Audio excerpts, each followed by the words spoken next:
Last time in the Hammer and You, we just had a very interesting encounter with a giant storm giant. Shall we say we survived due to some luck, some good rolling. The storm giant was very apologetic and wanted to help us return to sailing towards our destination. He said, well, I could help you out a little bit. There was certain somebody, I think it was Nautilus, who has a kind of hammer. And he said, well, this hammer, it can be like interned or empowered by possibly the storm. Everybody said, this is interesting. But we're still going to go down and go and have a sleep while you push the boat. He says, okay. You pushed the boat, went to an island where this ritual will take place, where we'll be basically empowering the hammer with the power of the storm. Everybody is still relaxing. And with a whole boat of spectators, the adventurers go to the island and stand there ready to face this challenge head on. Storm Giant is always also standing there just looking on. And he told a very interesting riddle regards to the fact that the last thing that had to happen was the enemy had to be felled by the hammer of Nautilus. So we said, okay, that's quite interesting. And then suddenly there's, shall we say, what was it again? An air elemental? Or an air elemental myrmidon. Yes. Basically appeared with a lot of temper storms and such, and shall we say, a fight broke out. We didn't do too badly. We started getting rid of all the extras, and then we started focusing on him. But however, the same thought kept everybody's mind. The last hit had to be hit by Nautilus. So basically, it started becoming a game of hold the elementals down and give advantage to Nautilus so he can hit the thing until it's dead. Unfortunately, this was easier said than done. And after quite a bit of kerfuffling and finally almost a barbarian almost grabbing the hammer, grabbing the Nautilus himself and using him as a hammer, finally the elemental was destroyed and the hammer empowered with the power of the storm, and cheers and claps could be heard from the spectators on the boat who very much enjoyed the whole trip, with the one boy mentioning to his father, "This is the best on-ship show ever." Then, after that, the Storm Giant helped us to get to our destination. We reached the harbour town and basically had a bit of talk. We bought some supplies, food, some ale that was owing to certain Dragonborn. Then we got a nice little wagon and we started going towards the destination that we had in mind, which was the city of, name escapes me. Ironhaven. Thank you, Ironhaven. En route there, however, we ran into a lovely group of, I'm saying Red Guard, because my head's going to that, and they were standing there and smiling at us. It's like, no, come on over, join us at the fire. We said, oh, of course, thank you very much. So we go there, we're sitting there, really enjoying ourselves, talking about what happened to us and such. And then one of the guys mentioned, oh, there's another Dragonborn here. We're like, that's interesting, says Jerkle. Not something he wanted to hear, and hopefully probably just a joke. Then Jerkle sees a Dragonborn walk out of the tent and suddenly goes screaming about breaking eggs, skinning people alive and eating them while trying to kill the Dragonborn with all his might.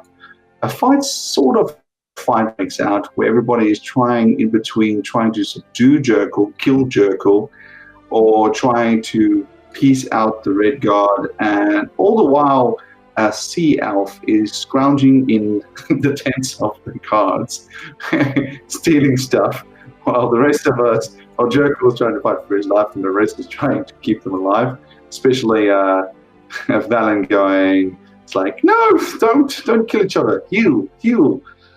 And finally it ended with Jerkle being smashed to the ground finally and knocked unconscious, although doing quite a bit of damage and also final hitting back at the person who hit him which was, I think it was Nautilus that tried to hit. Yeah. I finally, I hit as he fell down. He turns around and hits the axe into Nautilus, collapsing, still screaming about breaking eggs, eating people, and skinning them alive. That's where we were. Did I miss anything, guys? I believe not. It was a quite thorough Jorkul. You can have an inspiration for that. As the red Dragonborn Captain Croster has suffered a hefty beating in the hands of the enraged Jorkul that flew into Enchantrum to try and bring down the captain.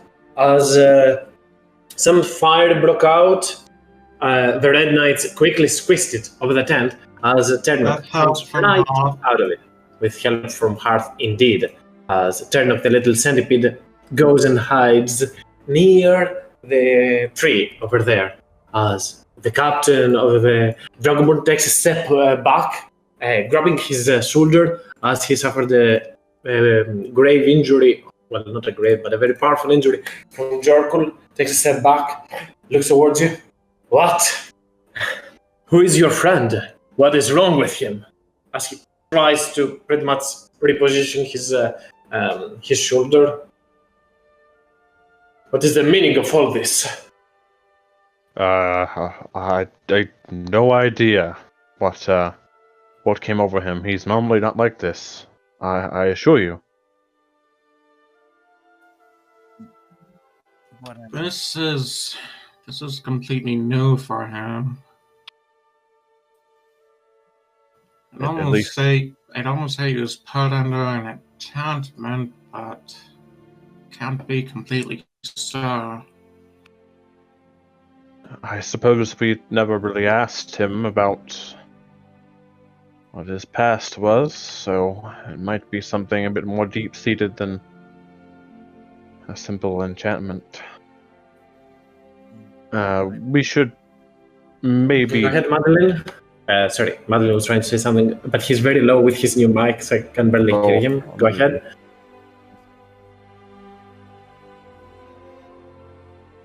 And I can't hear him at all now. No. I believe he said 1 sec. Okay. Yep, way better now. Well, I believe he might have mentioned he's been looking for one of his kind. I don't think it's you, sir, but again, he's never like this. And we don't want any trouble, and we don't mind leaving if that would be the easiest thing. Nonsense. You've all helped to hold him. He goes up to him. He's a Ravener. He's not from this land. As he kind of uses his hammer to turn Jorkul over so you can see his features. These horns he has, this structure. This is Dragonborn plants from afar, from the land of Rostria. They are not native around here. They are known to be more vengeful, but something like that I have never seen. Seems something wrong is going on with your friend.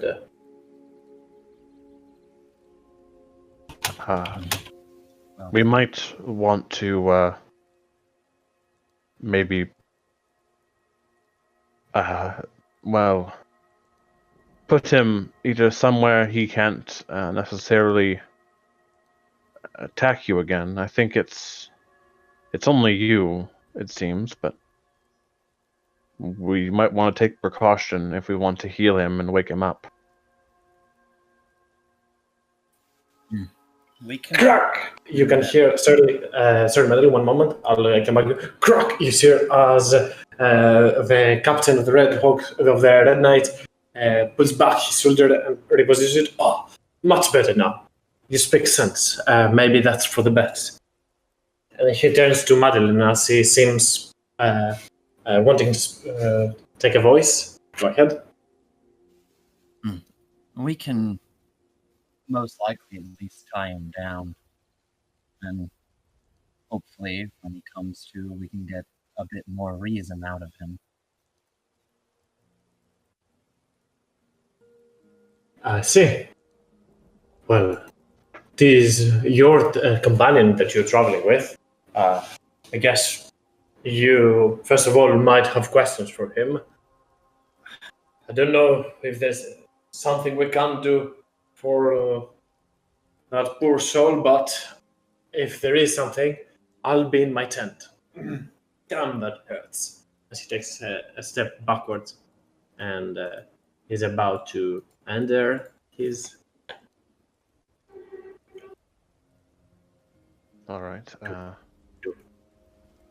Madeline, do you want me to help? You want to help me drag Jorkul somewhere?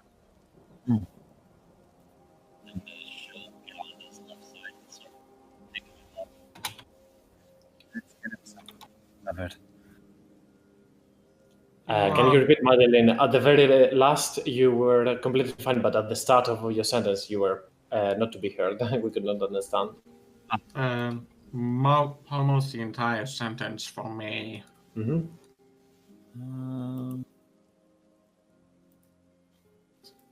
The mic might be very directional.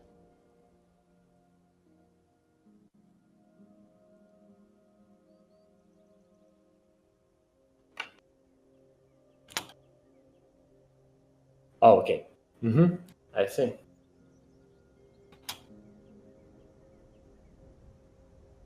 I guess we'd probably just pull him off somewhere to the side. Maybe like, yeah. Over there, yes.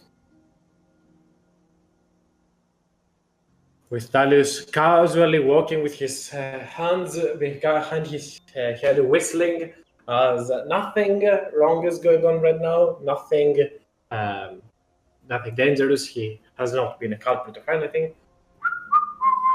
As Dalius comes forward to check on Jorkul as well. Some red knights will follow the captain back into the tent.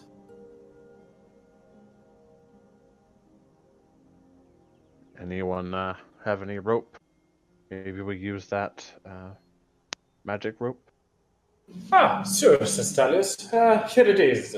As he says a few words and like a snake, slowly animating, the rope turns and ties Jorkul to the tree.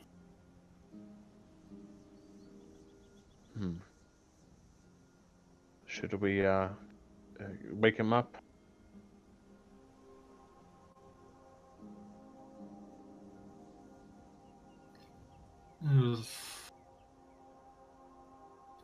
I really want him to just stay asleep where he can't cause any more trouble. I suppose we did come here to rest, so maybe we'll just. I think I'll post up here, nearby. Keep an eye on him.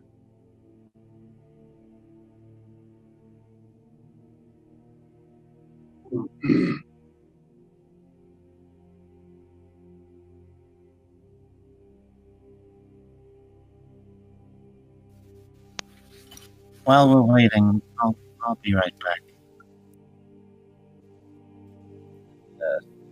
Assuming I can be heard a bit better now. Yeah, we can hear you fine.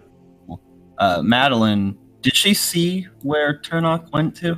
Yeah, you telepathically can kind of communicate, so you do know the direction where he's close by. He's trying to stay out of the range of the red knight so he cannot be tracked. Gotcha. She's just casually act as if she's looking about the tree a little bit curiously. No, that? No. I know these probably make you uncomfortable. As you move and see the centipede Turnock has become to, you see him wreathed in a golden chain as he's wearing something on him. An amulet that that hangs from his neck as Turnock quickly takes again the form of the Quasit and just relishes on wielding that amulet as he seems quite to be enjoying that. Where'd you get it from? Turnock looks towards you. I found it. Did you find it on somebody that wasn't you? I found it inside something. No one was wearing it. It was going to waste. Is it a chest? No, it was a buckler. Big difference. Was it in one of these tents? No, he'll say. I'd like to roll insight. You can roll inside. Go ahead.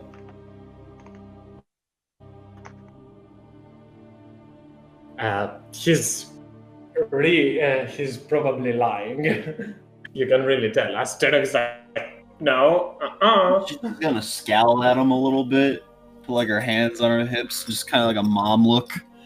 Turnok, you do realize that if they see you with that, I can't really protect you from them. But this is so powerful. It takes us with magic.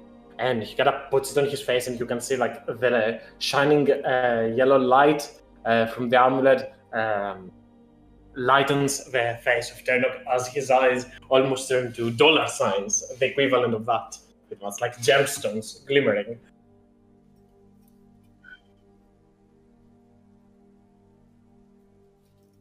Are you at least able to hide it somewhat? Because you're holding it out pretty openly.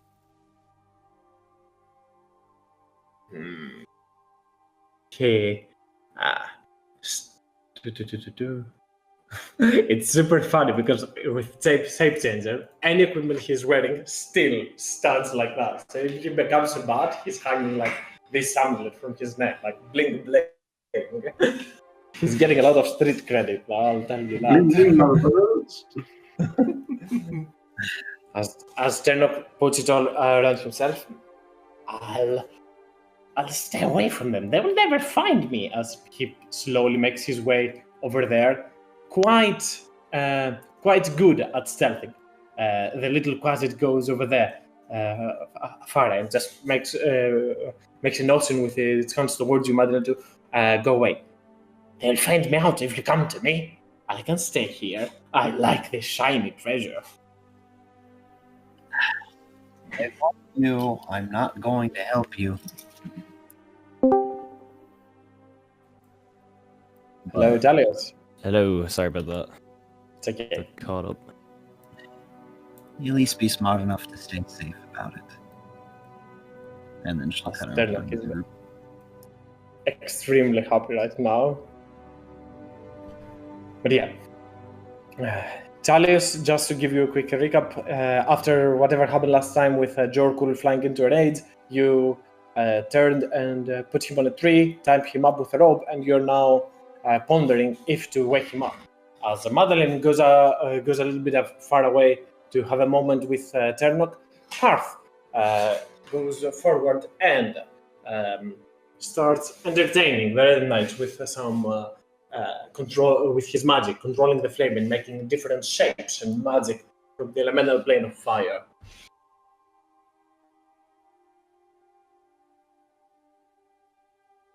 Everyone is just standing on top of Jorkul and looking at the dragon that is currently harmed. Before Madeline returns, just one moment, Valentalius notices anything that you guys would like to be doing while Hearth is doing his thing and Madeline is talking with Turnok? Not really, no. Not really. I'd probably just try and keep an eye on Jorkul and wonder if I just dance between waking him up and not sure. Okay, as you stand above him, Valen, go ahead. I'm just going to look at him, Jorkul mainly, with Celestial Sight, just to see if I see any sort of bad magic hovering over him or controlling him or anything like that. Given that last time you were not here and I could not have used it, I'll say that you barely used it inside the fight while the whole scene was going on, and you saw some enchantment magic on him. However, now it is not lingering anymore. I'll say you see traces of enchantment magic. Oh, interesting. Did we have a log rest at any point? Yes. We're working on one. You had, though, after the whole fights and everything, you had a long rest. Like, I believe you barely have. You should have most of your features. Yep. Okay. Healing light Yeah. included. Okay, good deal. And is he, in fact, only unconscious, or is he on death's door? Unconscious. He's not unstable. He's stable. Okay. Okay. I'm going to mention to everyone there. I'm seeing some little traces of enchantment magic. It's very odd. I can't tell what it is, but we should be careful. And then I'm going to turn around and look at the rest of the area to see if I see any sort of the same enchantment-looking thing around. Make me a perception check. Ooh. Hee hee hee. Third eye. 16. You do not see any magic lingering over there, any magical effect, any effect of a spell or any magic item. And you do not see Ternok with his whatever amulet he has on himself right now, because he rolled an 18 on stuff. But yeah. Okay. Then I'm just going to be on guard. Because I'm like, what's going on here? This is crazy. I feel like I had an out of body experience. Like I almost wasn't there, and that's it.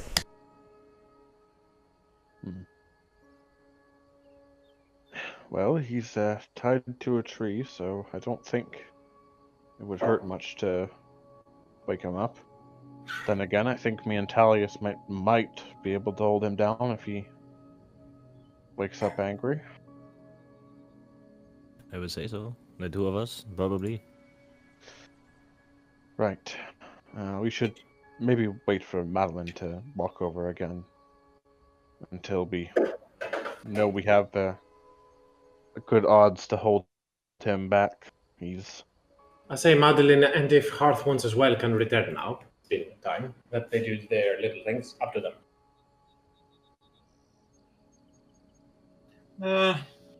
Hearth will stay near the fire. Okay. All right. How's he looking?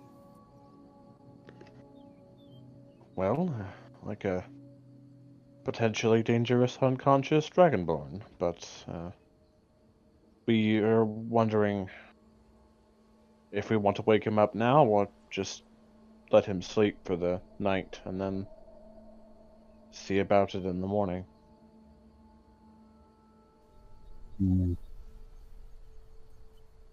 Well, I mean, the worst that could happen is we heal him a little bit, and then we just knock him right back out if we have to.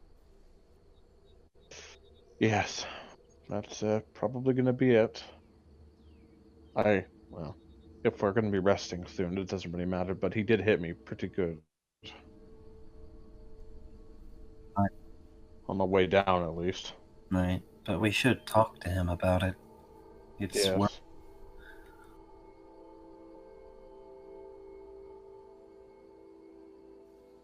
Perhaps we should just let him get his rest then. Well, I'm going to, if we don't wake him up now, I'm just going to stand guard, or at least try and sleep nearby. I'll stay here with you if you want. It's better with two people than one. Yeah, he is pretty strong. I'm not sure I would want to try and hold him down by myself.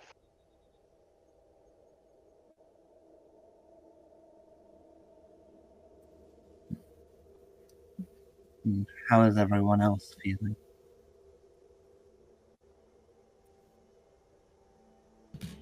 I'm fine. I'm just sitting around, waiting for something good to happen.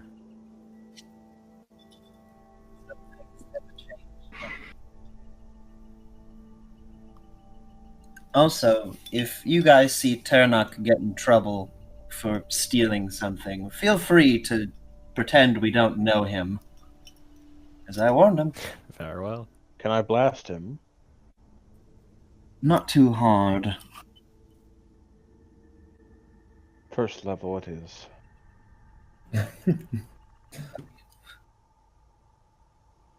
As I assume you decide to take the long rest, and Yep, I think so.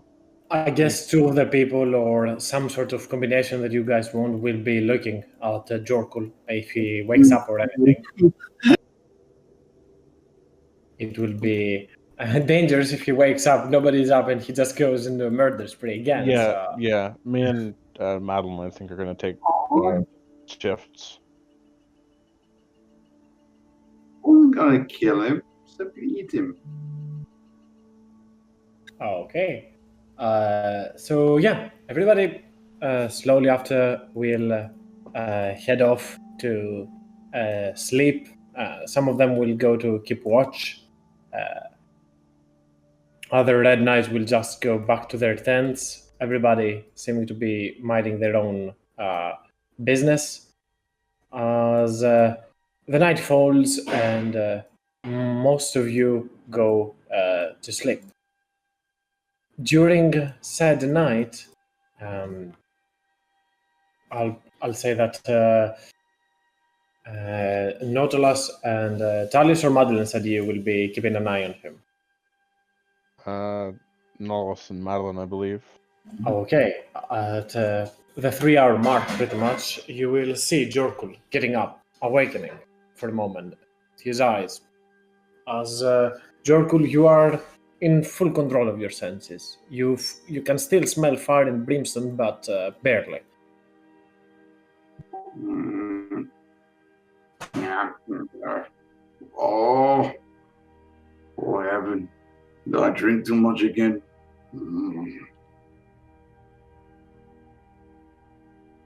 Would it be both of us awake or just one? Both of you are awake. Both Madeline and Nautilus, you are keeping watch, so pretty much, yeah, you're awake. You are currently awake as Jorkul is over there. Okay. Nearly got yourself. Don't smell brimstone anymore. I don't want to see.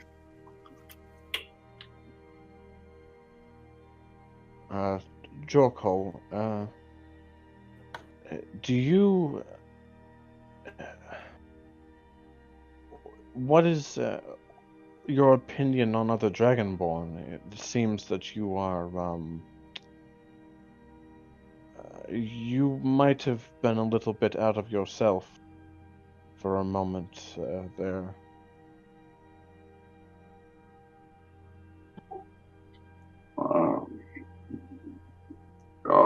There was a dragonborn. To kill him.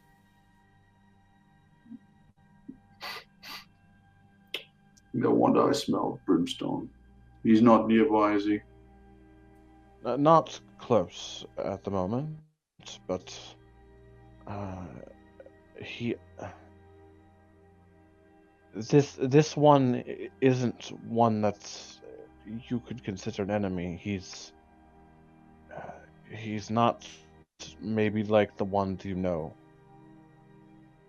Is he dragonborn? And you see Churgle sits up and he's rubbing himself. If his hand's still tied, or yeah, he's still tied to a tree. He kind of sits up and he's half waist, stands up and stretches his neck and everything. Goes, he's dragonborn. It doesn't matter. Does. Yes. Well, listen, Jorkul, I understand. I don't want to dream to understand what might have happened, but to cause that much anger. But I get it. I understand. At least.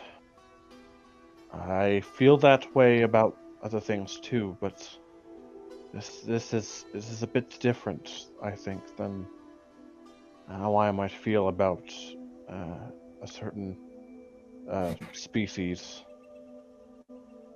Not all Dragonborn are bad, I assume, but well, in this particular instance, we can't do this. We can't have attacking Red Knights. I'm not saying it's a good idea to do it to any other type of person, but these ones in particular are pretty bad to piss off. It's good that he seemed to have forgiven you. Don't dare to near me. If he gets near me, I can promise nothing. If I see him, I can promise nothing. No reason why.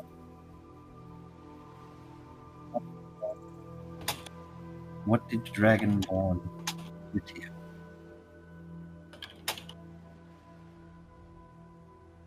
Jurgle just looks at him and just goes quiet. He doesn't say anything.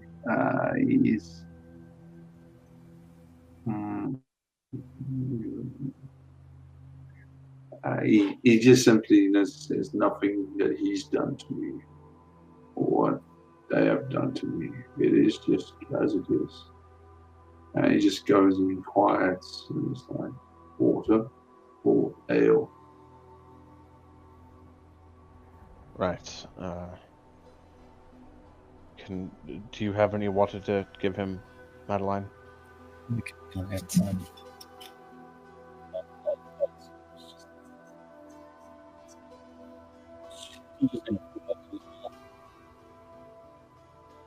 Gotta get him in there. Yeah, your Yep. mic was a bit. You might want to repeat that, Madeline. Oh, I might not have been pressing. I imagine it would probably just be as easy as getting it, and she would just press the whatever container it is to his mouth.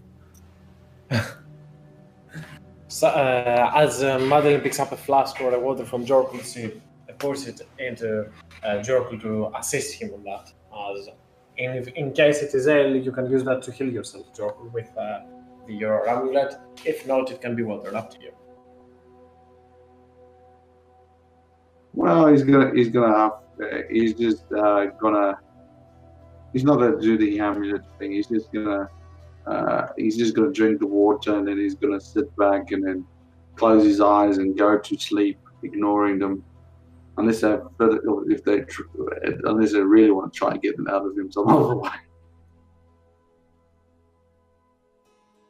You can see Madeline Nautilus. You can see a very depressed, not much depressed, but kind of a face from in Jorkul's expression, as he has probably gave up much in hope on whatever that is, as he stands over there and tries to go back to sleep. And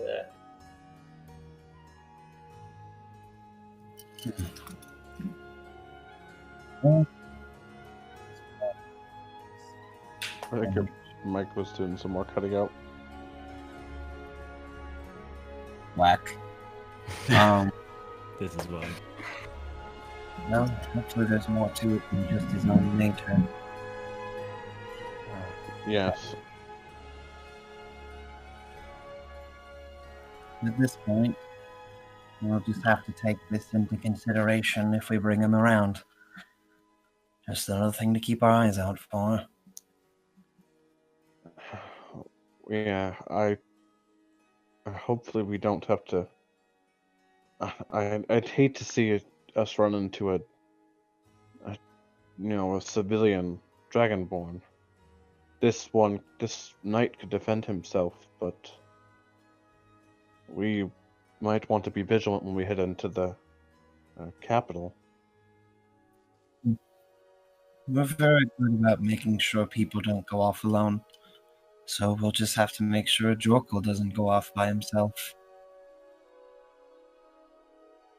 Yeah, we just need to stick together. Hey, where's Hearth?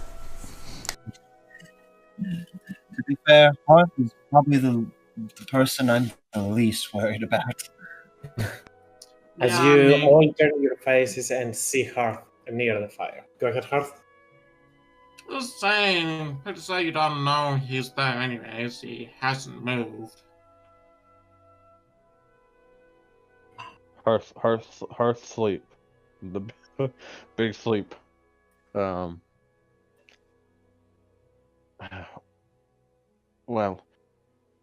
since he's having a rest, I think we should probably follow suit.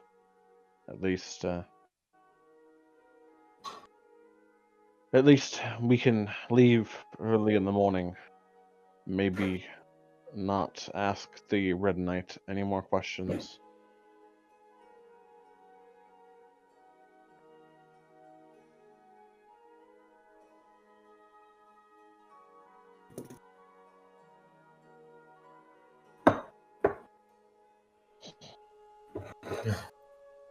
So I assume you all go back to bed, or Yeah, Madeline will. I assume Madeline and Nautilus will still probably keep an eye on Jorkle. Yeah, just taking shifts every now and again. okay?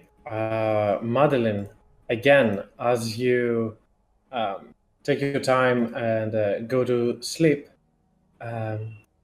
everything turns blank and everything goes white again. As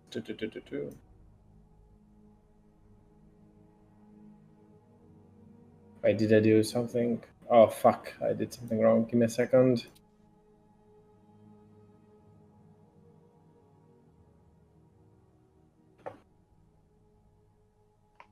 Can reset that. Give me a second. Something went way more than that. Ah, it's all good. Do. Okay.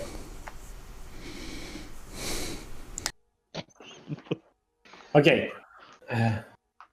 So, Madeline, again, you visit this plain white place, and all you can see, I might as well put everybody to be able to watch that. All you see is, again, this little kid with elven features, only the pointy ears, pretty much, as it stands on the other side, just scratching its head, looking bored as it stands over there. It raises its eyes and looks at you, and with a very welcoming and friendly gesture, it waves its hands. Hello again. She'll kind of stretch a bit. Well, it's a pleasure to see you again. I figured we'd be a little bit longer. You still haven't come here. I have been waiting for you. I believe your sister might be in a world pursuit, as it just runs around in circles and just maybe dances, does a few weird kind of things.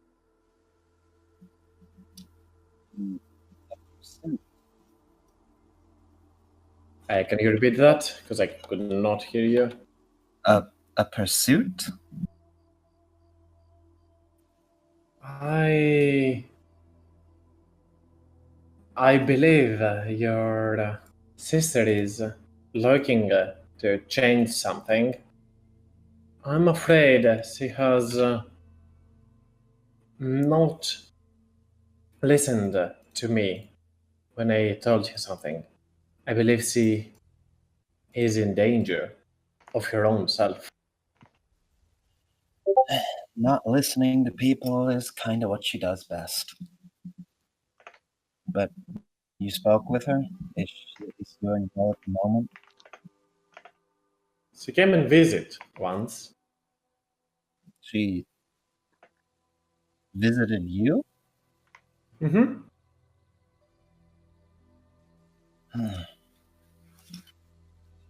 Never mentioned that before. And she'll just think for a moment. Is Do you know if she's actually where we're heading right now? I know, but I cannot tell. I cannot. I cannot reveal that. I'm not allowed to. All right. I can only tell you what I told you, but I cannot say this unless you come visit.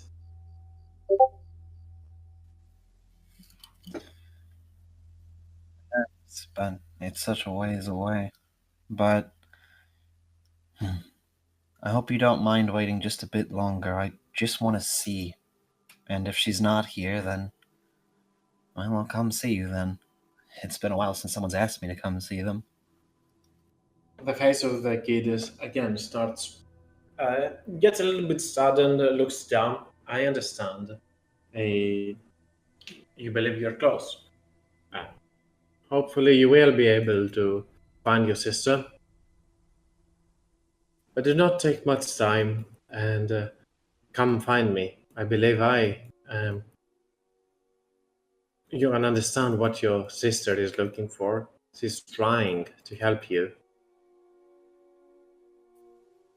Maybe. But if you're where I think you are, it's a ways to you. Soon enough. Okay. As again, it says those words. The plain white landscape all around changes for a second to this eerie, full of colors, symbols all around, and that you again wake up.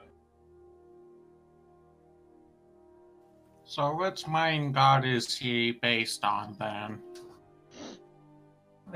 Come again? Sorry. I recognize the Mayan calendar. Which Mayan god is he based on? I'm not sure I follow. What kind of guardian are you talking about? God, not guardian. Oh, God. I see. I cannot reveal much. You will see. All of you will see in time. But yeah. You wake up Madeline again, and Jorkul, you do take the time you need to rest up, as everybody wakes up the next day with a quiet, long rest. The Red Knights awake, fine as well. And the early morning helps everybody get up, and let me put some light on it. As you're ready to go for the gates of Ironhaven when you decide to go back. You have your riding horse and your wagon over there, as the Red Knights have already woken up and are doing some martial training with one another. Most of them, at least. Some of them are still kind of keeping watch and doing their own thing.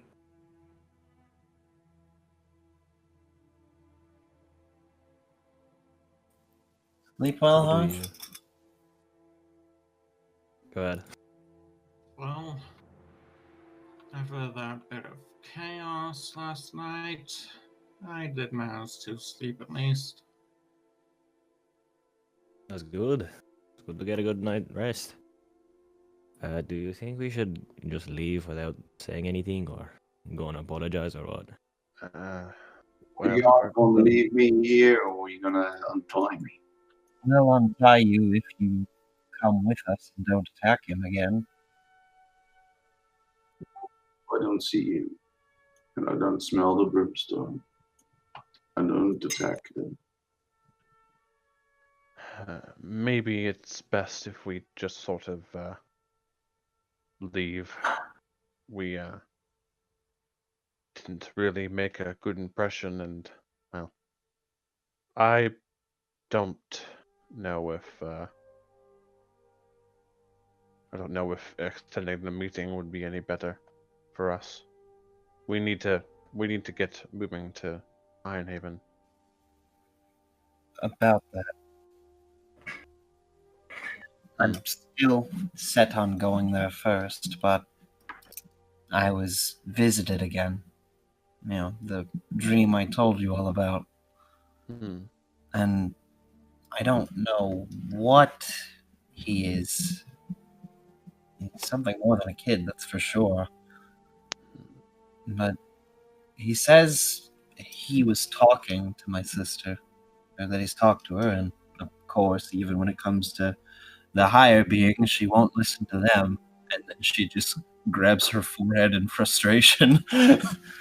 But, and I asked if she was in the capital, and he could neither confirm nor deny. And he requested I go back to see him, which I assume he means home or something.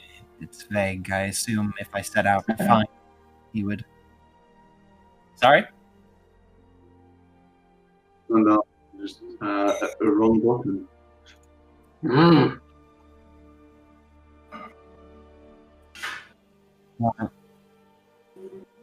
So, what do you lot think? I don't want to skip out on the capital when we just got here. Even if she's not here, there's valuable things we could learn.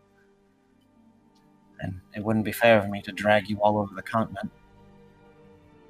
Well, I mean, we are pretty much... We're in it in the long run, so... It depends on what you'd like to do. I mean, I personally wouldn't mind visiting the capital for at least a day or two to see what we can maybe find. If your sister has been there, then maybe we can find a bit of a better trail, but are you sure you want to try and follow this message?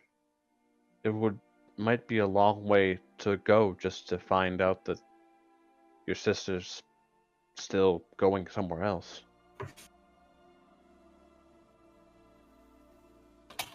Maybe. I think at some point I need to learn that maybe she just doesn't want to be found.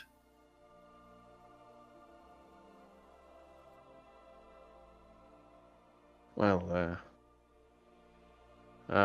when it comes to family, I guess I want to,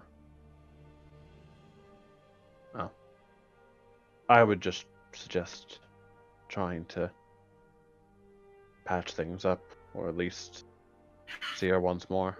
I don't know how very close you might have been with her, but I value family pretty highly. So I would do anything to see my mother again. True, but I have to take what she wants into consideration. Regardless, I think we should all go to Ironhaven, if not to find her, to at least stock up, and I'm sure you all can find something of interest to you. I just wanted to make you all aware of this. Well, I don't know about the others, but it's good that you told us again. It'll help us to keep an eye on that.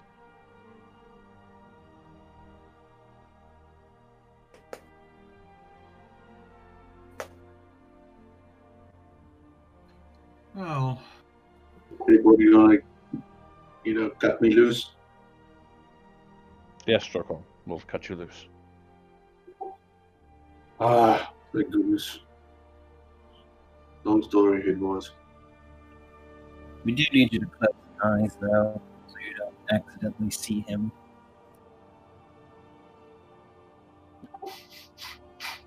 I do not smell brimstone, but very well. And the second he closes his eyes, Madeline will cut him down. As he does so, you use your glaive to say a few words, and the rope just unties itself. It's a magical rope, as we remembered. Maybe not good to cut it down.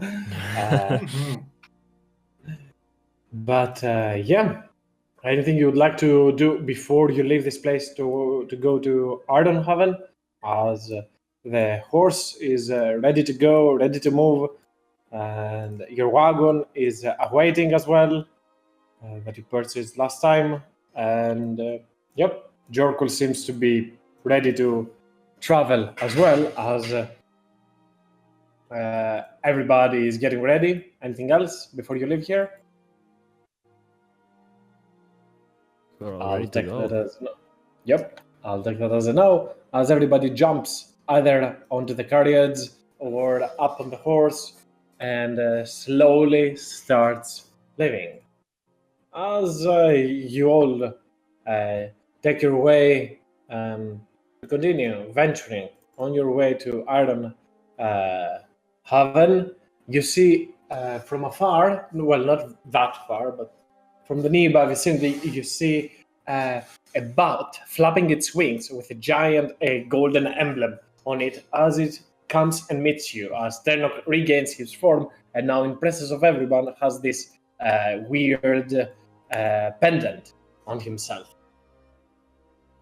As he returns and sits next to Madeline, almost like cuddling to her with this amulet that is freakishly huge for him. However, he seems quite accustomed and linked to it as he keeps it close and just looks at everybody else of you, just tries to make a scary face, like hissing at you. She'll make one back.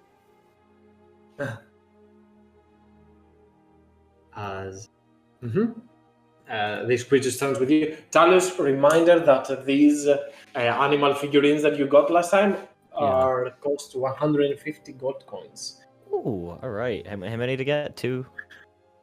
The set. You got the whole set. All the it's 150. Okay. Yeah. It's a set. That Yeah. See, I'm a great distraction.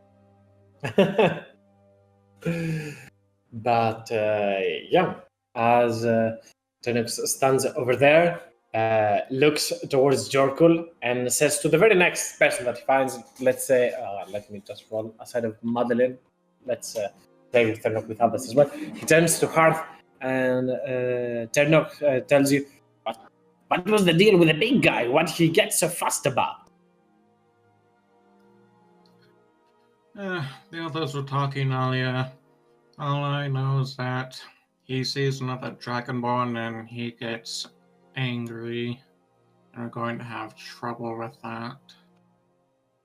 Ternok slowly struts in front of you, Jorkul. I do the same thing with my kind as well. Whenever I see another fiend, I wanna drink their like or tear them apart and consume them. But I haven't found many yet. Not I have fought. And if this thing comes closer again to me, I might actually try to find out how it tastes. It will transform back to a frog with the amulet and ribbit, jump back to Madeline. She's just gonna look at him and is like, you know what he's like? Valen, with your magical insight, you can tell that this is a magical item, obviously. This is not just a very pretty sigil, it is a magical item. Hey, Madeline, where did your little friend get that oversized necklace? Perhaps he should explain, and she'll look to him. It was buried beneath the tent of the commander. What is it? You gotta share with the group. Hey, I found it. It is mine. Can be yours. I'm just curious what it does. You know what it does, Ternok? It makes you unbeatable, he will say as he puts both of his hands and tries to flex, though you see no muscles or anything. Well, Ternok, it takes someone with a very little moral compass to steal from someone who's giving us hospitality. What you were expecting. He's a demon. We do have to have some standards for our troop. Especially for ones that are really irritating. Again, he's a demon. You can't expect him to uphold to any standard except whatever he feels like doing. If I were to show that to the Red Knight, their greedy knights would take it from me. They want everything for themselves. They do not want us here. Turnock, it belongs. Of course, it's back. That is mine and powerful. Turnock, if I took off your horns, you'd want them back, right?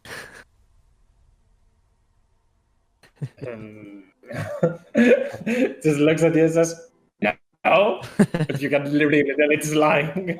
Really? And start tugging on his horns. I stop it. Stop it. Well, we are far away from them now. If we run to them again, sure, I can give it to them.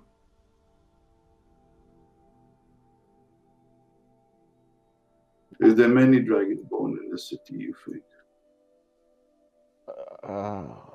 I wouldn't know. Actually, would I have been to Ironhaven in my No, it's travel? not No.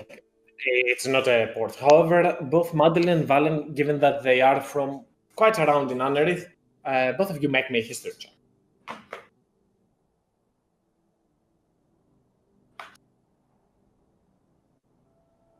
Okay, Valen for sure at least knows that. I'll say Madeline as well. Yep, both of you know that in general, Dragonborns are very noble kinds, and they usually become paladins and the like. In the Golden City, as it is known, capital that is famous for its paladins, its valiant warriors, you should expect to see quite a few Dragonborn there. It is reasonable to believe that there will be more. It's very likely we're going to run into more. No, Joel. You may want to be able. Oh, I'm hearing myself from someone else's end now. Yeah. Yeah, I'm getting that same echo. Can you speak again and say exactly? Whack.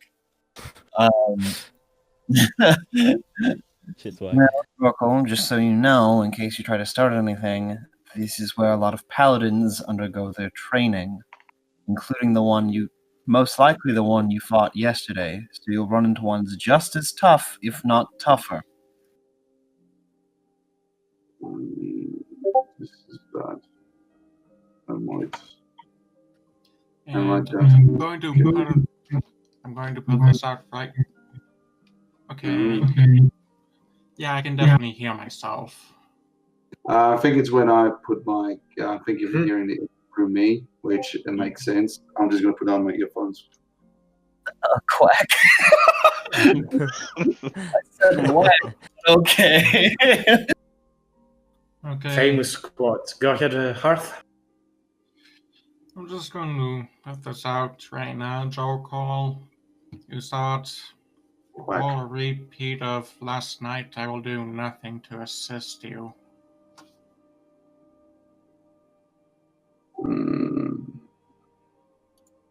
It is not a fault of mine. You would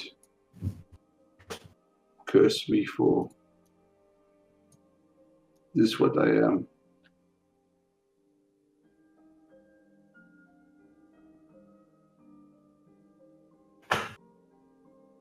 Would you abandon me for what I am?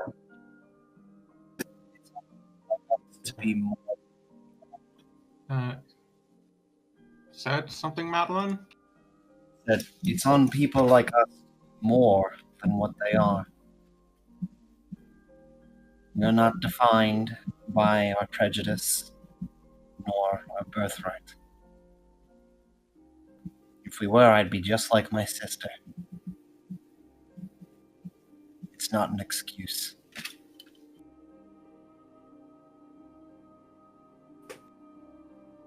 Can definitely agree with that. I would still be on the ocean if I wanted to follow my heritage.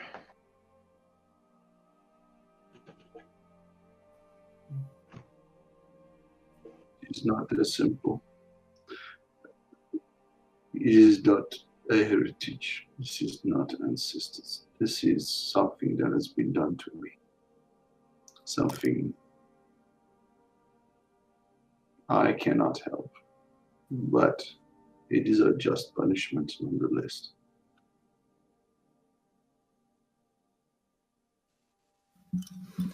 If you really want, we won't force you inside the capital. But a lot of us are here for the things that are important to us.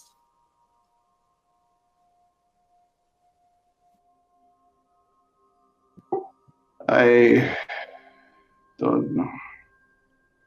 It is. I shall try. I think it better if I keep this on.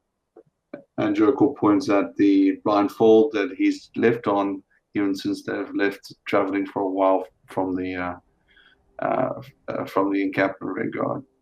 While we in the city. Fine. At all times. You know, Jorkle, you might try a combination of meditation and mindfulness. If you calm yourself and keep in mind who you really are, it might help you to center yourself and just be in control by looking at what's in front of you and keeping in mind who you are. I really recommend it. Have you ever lost yourself, Pink One?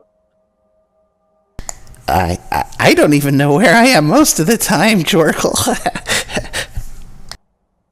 I mean, have you ever lost yourself to such an emotion that you cannot remember nothing? Your mind simply empty. You find peace, center. That is what it is like for me, although I smell brimstone. Oh. I'm gonna have to keep an eye on you, and I'm not making a pun this time. I want to make sure that you get the help that you need. That's something that we can do. We can find out. Brimstone, you say? That's why I was following that one. And he points at Madeline. That one's sister. She walks with one who walks like I do. Did what I have done.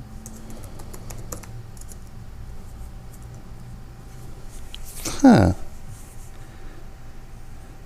Well, you've got my help. If I can do anything, I don't know a lot about things like that, but I can tell you that if you believe in yourself and you have faith, then things will go well. I don't deserve to have things go well. And Jurkel's just goes quiet, and you suddenly see he takes one of the axes and he just slams it blindly into the barrel that's next to him as he starts drinking out of it. Charcoal, this may seem like an odd question, but do you have a favorite smell? Smell? You mean the brimstone? No, like, do you enjoy smelling flowers or freshly, or like perfume or a favorite flower you like to smell? Jago kind of shakes his head as he listens to it, but continues drinking. I enjoy the smell of hops.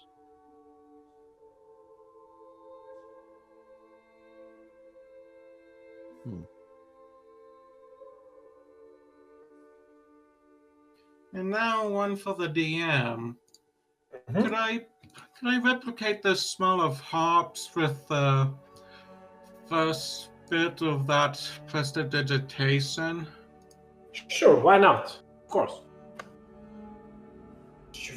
As a hearth just lets out his palm, and a small cloud, a puff cloud, appears that slowly disperses, filling the air with that smell.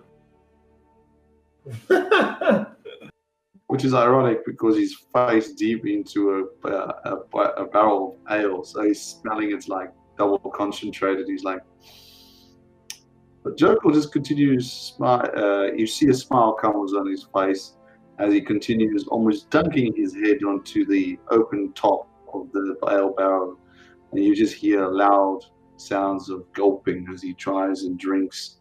Almost seems like he's trying to drink away his thoughts. Well, I do believe we have a way around the problem of what to do if he comes across another Dragonborn now. Would Nautilus have any idea that this could be a curse or something on those lines? Make me an Arcana check. We're really good at those. Yes, really good at those. Can't really tell. You've heard of curses and everything, but You know could what? be one of them, could be not. I'm gonna re-roll on one of my worst stats. Ah, yes, even better. Reroll of culture, I see. I guess nope. You have not heard of such a curse. Even your voyages, the only curses that you might have heard are for people that did not favor the correct goddess or god on the sea and were crushed by a tide. I could try something. I tried it before on our little well, not little anymore, I guess. Mutations. I'm not sure if it'll work, but I could try.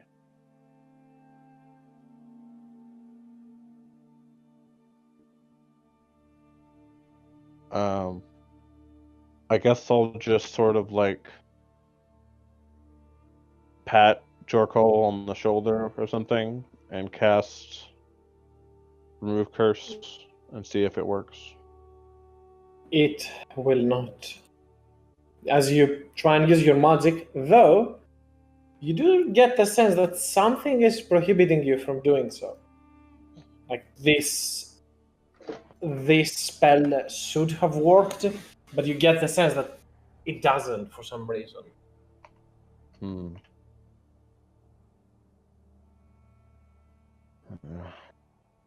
I'm starting to get the idea that this Remove Curse spell I have is pretty useless. It's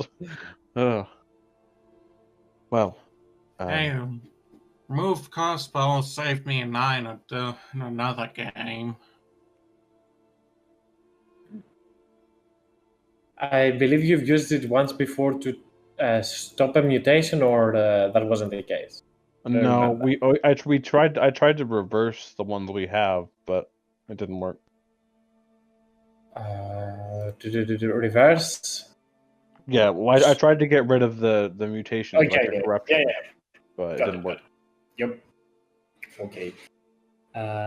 In any case, slowly but steadily, you all find yourselves in front of the gates of Ironhaven, a giant castle, an enormous castle that stands in front of you with standing not around a lake, rather than a pond that has been made to protect the city. And you can see this giant wooden gate / bridge that stands at the other end. There are multiple of people around, all waiting for the time that the gates of the city will open. Madeline, given that you rolled a little bit better in your history, you would know that the gates of Ironhaven open once a day and then close before the night falls. Such is the ways of the capital. As everywhere around you, you see a bunch of people. You see red knights, you see soldiers, you see travelers, merchants, all kinds of races, halflings, humans, gnomes, elves. You might even, from afar, given that Jorkul, you're trying to keep him at a better place or a safer spot, you might even see a few dragonbots as you try and stray Jorkul away from their presence. You might also encounter a bunch of tieflings all around, some half-elves even, as all are waiting for the gates to fall. Everybody with a smile on their face. The area around is filled with laughter, stories, greetings, and in general, very kind gestures all around. Very happy feelings. Any Triton? Given that this city is not near a lake or anything or a river, I would say no. I am still the most adventurous Triton. Not any sea elf as well, and Yeah, not sure. any genasi. Yep. Yeah, I didn't think there'd be more Genasi. Jokes on you guys, I'm still the most unique here. I'm a Ravenite. I'm a subspecies of rarity. I am not even from this plane. I have a tail. Okay, I'll give you that. Triton, But yeah. I'm Go ahead. not gonna get into that war, but I think didn't Triton originate from the water plane? and Elemental came here? plane of water. Yep. Triton's original plane are the elemental plane of water. However, many are birthed into the prime material plane. Like they made stations and all that. Anyways, just to continue, if you wish to do anything before the gates fall down, which should be soon, feel free, unless you wish to wait and ask anything around, gather any information that you might want to before the city gates open. I'm just going to occasionally refresh the smell of hops so Jorkol doesn't start smelling brimstone. And it seems to be working with some kind of cowl, so he cannot clearly see. Not entirely blindfold, I would say, some sort of cowl, so his vision is limited, and with hearth numbing all other senses. This is, though, hearth, keep in mind, this is quite exhausting to keep doing it. Though it's for free, it does use magic and magic again. At a later point, I might ask you to roll me a con save against exhaustion. Though you are correctly successfully managing to numb down Jorkul's sensings. As later on, the gates will open, and as you do enter this magnificent city with yellow trees, yellow sigils, yellow banners all around, you feel a wave of positive energy. You're entering a somewhat magical field. You can either make a charisma save or willingly fail that to let the energies flow through you. It is up to you. I'd fail that. This is a city-wide zone of truth, isn't it? I'll fail. I cannot say. This is so total. With truth, I'm not failing that. I take it back. I'm rolling. I just meted that hard. Sorry. I thought it was just being nice. I didn't think it was trying to make me be nice. A very positive energy, kind of aura all around the city as you go through the gates. So anybody that doesn't agree with that, make me a charisma save. Hearth, go ahead. You want to say? Well, it's still an terrible. unfamiliar magic. This is my first time here, and given some of the things that happened earlier, Jeez, I'm going to be Holy better crap. safe than sorry. Okay, definitely. Okay, so this is super weird, but yeah. Talius and Hearth, you make the save. Nautilus, Madeline, you do not. What does that mean? Nautilus, Madeline, Jorkul, and Valen, I would assume, you add a d4 to all your saves and to all your skill checks while you are inside the city. Oh, it's blast. Oh, god damn. Oh! Damn it. I helped. Somewhat of a halo spell. I helped the DM debate everyone. Damn it. You've been bamboozled, Valen, just because you got back, just to make sure. As you enter the city of Ironhaven, a positive aura flows through you, and you can make a charisma save to resist that or allow it to run through you. It's a happy feeling. Let's go with it. And indeed, as I said, while inside and affected by said aura, you get a d4 to your skills and to your saves, both bless and guidance effects. Oh, good crikey. I love the fact that Chuck was like, I'm blindfolded, I'm smelling the hops of the beer, and all of this nice positive energy going through my veins. However, Terdok cannot enter the city, for he failed the save. As you're trying to go in forward, Terdok just stands over there in the form of Todd. Ribbit, help! Ribbit, help! Just keeps bouncing off the door. Yep. Like, you see a frog that tries to jump forward and it just crashes into an invisible boulder or something, again. Uh-oh. I'm What do we leaving do? him behind before someone comes to investigate. Madeline will just crush him. I don't think you're going to be able to get in here. I just need you to play both of them, okay?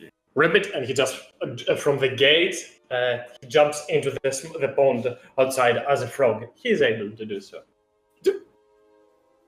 And she'll communicate telepathically, like, just tell us if you need it. This frog with a big ass chain just dived into the water. I mean, he's very durable with that amulet. I'll say that. Biggie Turnock. Biggie Turnock?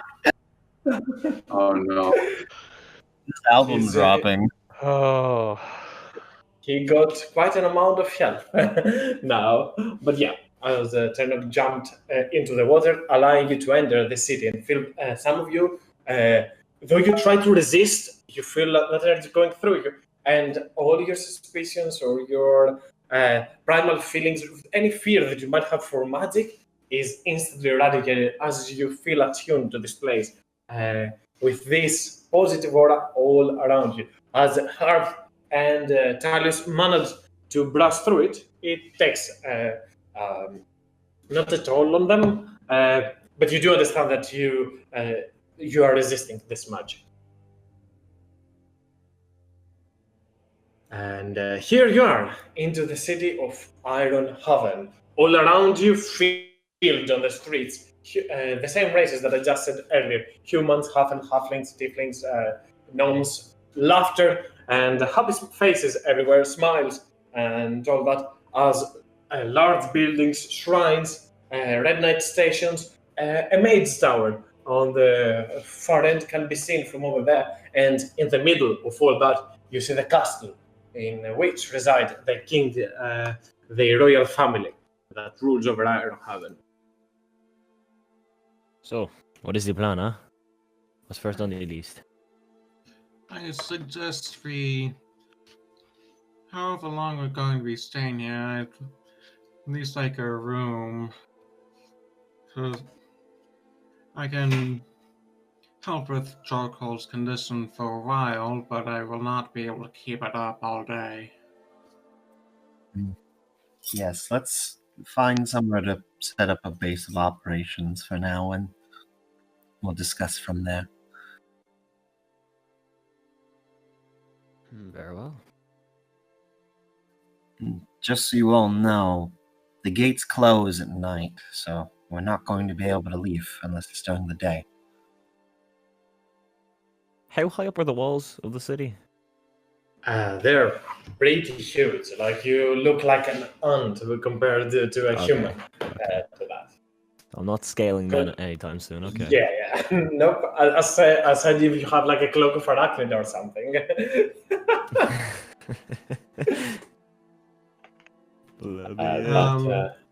Different idea for that, actually. Races improve this all published material except vaccine raw forms. Good Good thing we do not have any Tabaxi warfords for the city. Oh no, I was actually thinking Simic Hypers can get climb speed. But yeah. In any case, what's the first plan of the group here? Find an inn, I think. Base of operations. Yeah, I think our plan is to somewhere to stay. In terms of quality, are you looking for a poor inn, a good inn, or a mediocre one? I'd say mediocre. Yeah, mediocre, probably. Okay, and because it is a city, it has multiple of those. So are you looking at one that has more commoners, more townsfolk, more people, residents of the city, or one that has more intriguing personalities, such as adventurers, fighters, knights, or whatever they might be? Adventurers sounds way more fun. Sounds like a way more interesting fight if we start a bar fight again. Exactly. Oh man. But there won't be any children for Valen to punch.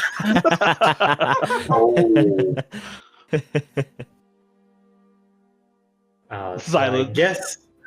So I guess that's adventurers in that you're going in. And indeed, as you go towards the specific quarter of the city where all entertainment pretty much resides, it is a very loud but very pleasant neighborhood with small gardens, some flower ponds, even some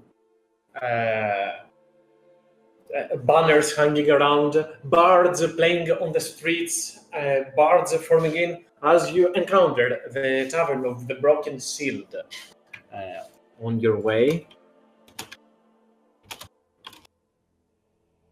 Would Jerkle just realizes there's something. Adventurers. Probably a high percentage chance of Dragonborn and weird looking races. Well, I mean, if there are noble paladin Dragonborn, they probably would be going to the high class. That is also true. That's also why we're leaving the blindfold up. Just keep up that hop smell. Just keep up that hop smell, and we should be all good. And indeed, Get you like an air freshener. You get into the Broken Shield, and you find this two-store building with stone walls and a green tile roof. It is exceptionally clean. Everything around is sparkling. Everything is in fine space, and you can see this all tankards that exist over there, all plates that exist, have all some sort of sigils from important families alongside this area. Sigils that everybody knows or at least can understand, names or that either were war heroes, persons of interest, or anything of the like. The innkeeper is a human by the name of LL Sturry. That stands over there. You can hear again and again the name getting called as LL is helping all around. There isn't any sign of a bodyguard or anything, and you can see many patrons all around there. You see some, you might see some elves, you might see some humans, some halflings, even a dwarf that stands on the side with some clerical symbols and everything. No Dragonborns around, so it's a safe place for Jorkul at least. And what's the name of this inn? The Broken Shield. As you enter over there and start looking around, wondering about, the human bartender approaches you with a smile and blonde hair. The female that is in her mid-30s approaches. Hello, darlings. How can I help you? Weird question. What time do you guys close? Just for normal business operations, just for people out here. Well, I guess that would be sometime later after the midnight, way after the gates close. So Okay. right on midnight, I would suggest. Why are you looking to find a place more that lasts for longer? There are a couple of places I could recommend for you. No, I appreciate it. I'm just sending out an invitation to meet up with someone. But regardless, we were hoping to get some rooms. Oh, I see. You're new, Jons. I should be able to tell by the way that you carry all your life's belongings with you, as she chuckles for a second. Yeah, sure. I do have some bunk beds that I can allow you. However, we do only have a single room. It's full with bunk beds. Everybody sleeps on the same space. It is very clean and not too nosy. All people behave themselves here, aren't they? As he kind of turns towards back, and you can see most of the patrons just raising their glasses or tankards towards her and gesturing in good faith, as pretty much is more like a hostel rather than a hotel that you can have your own room. Beds are beds, after all. I'm fine with that if everyone else is. That's fine by me. Got me, unless everyone in the room starts trying to cozy up to me because I am literally fire in a cold night. Well, I slept in a crow's nest, and I also slept under the water in the net attached to the bottom of the ship. So I am fine with the bed. And I would love to hear that story over the tankard of meal, perhaps. Some boiled eggs and beetroot. There we have or even our own specialty. Boiled mutton and with dried carrots. She will say some dishes and some kind of different beverages that you guys can take. Seems like a honest salesman that gives much of personal interest to whichever patron she might encounter upon.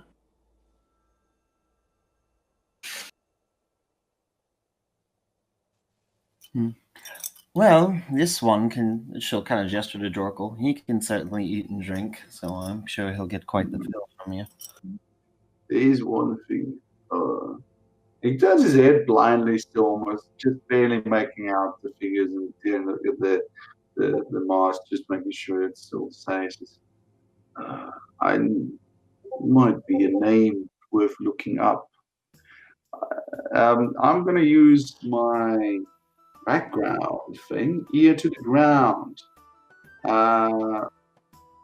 Seeing as all my background is that of a bounty hunter, I should have a contact in this town that's able to help me about people and places. And I were to give you said thing if you were not in Ironhaven, a city that is filled with good people, full alliance. However, you would at least know, though you might not have any person that resides here, and that kind of strikes you weird at first. Like, for any other place, you might have some idea where to go to, but not in Ironhaven. This is like extremely rare. It's the only city that you might not encounter something like that. However, you do get the idea that still nobles in the city might be looking for people all around, but there might be a place for that in the more noble quarter. You would assume, like there is a quest board or something like that. It might have been at one stage a person I could have called on to help us here, but it seems he sent me something, came to a note one day. This place doesn't have, shall we say, places of ill repute. That was the word the nobles used. Ill repute. There's always no place, no guilds of shadowy figures, so to speak of. Not in Ironhaven. Which makes finding somebody a bit more difficult. unless you have noble support. I do think they run some kind of, I don't know, tracker service, probably in the more noble parts. Well, I have a bit of an idea, if you'll humor me, but let's pay for the rooms first and check it out, if you don't mind.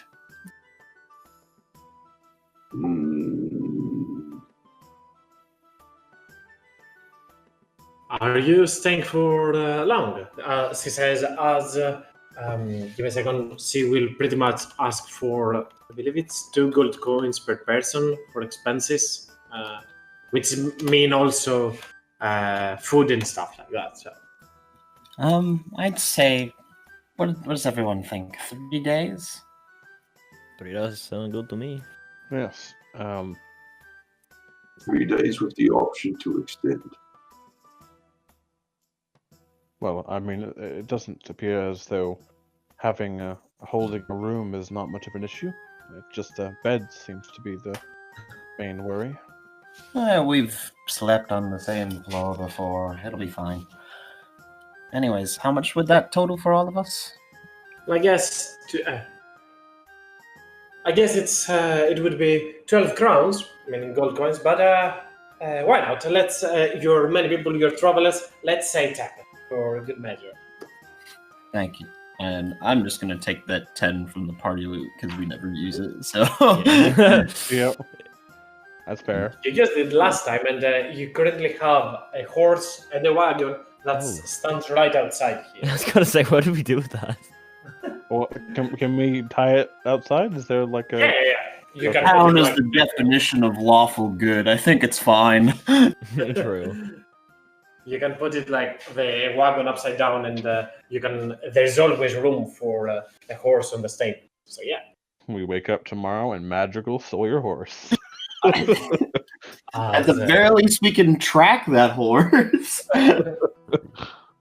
As Ellel turns toward you, well, I'll get you all set up, and I bring you something to eat and drink. In the meantime, if you wish to know anything about the city, if you need any directions, I would be glad to assist you. I'll try to help everyone that's a newcomer to the city. You, if you're looking for sightseeing, I can help in that as well. I'll go set up your beds. Stick around and wait. Of course, thank you. Right. And Madeline will kind of turn back. I'm fine with us doing whatever we want today, but I've been thinking, and I have a bit of a plan that might work, or at least reveal if she's actually here, if you'll humor me, but I'd rather we wait till we're inside, prying ears and all that. Very well. I'd love to hear the plan. Jurgle chuckles. It's like 5 years in this place. If But she's you- here, she's got one. Without this, Jurgle kind of seems confused for a second as he says, "Does that not mean she has no ill will?" He scratches his head but just follows them in.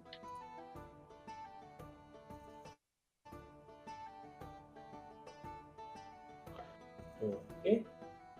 So, Madeline, what's the idea? Everybody's waiting. Oh, okay. I thought we were gonna wait till we're in there. Yeah. So I assume that, in the room. I mean, you can be out of earsight. Or... Well, yeah, actually, technically, in the room, there'll be a lot of people in there as well. Yeah. So, You're out of earsight. You can stay in like a corner or something like that, where there is a table or something. People will not easily overhear you. So it should go without saying that they are not going to be. They do not seem, even for adventurers and in general, the city doesn't seem to be the overhearing noisy types and stuff like that. Gotcha. They're more, yeah. All right. So, well, ideally, we never got word if she was here, because I don't know if she responded to the headmaster, but you remember that I asked Nautilus to send a message to basically kind of lie to her to say that a contact had been found for her, right, for what she was looking for. yes, I do remember. Well, perhaps it's time we follow up on that. and she'll turn to Valen and Hearth.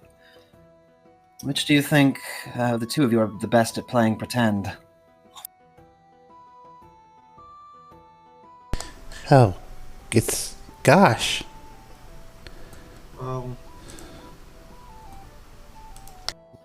I can certainly try, but I just point towards my fire hair and say, it's gonna be difficult for me to pass as someone else. Well, she doesn't know what they look like. Either or. Point is, one of you two, I'd like you to pretend to be that contact. Just because I want to tell her that the contact is here at midnight to discuss. I'll come up with a code word and everything, and all of us can just wait, try to stay relatively out of sight. And once we get her in, we can surround her.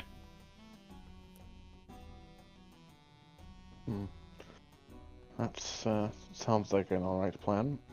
Did you need me to...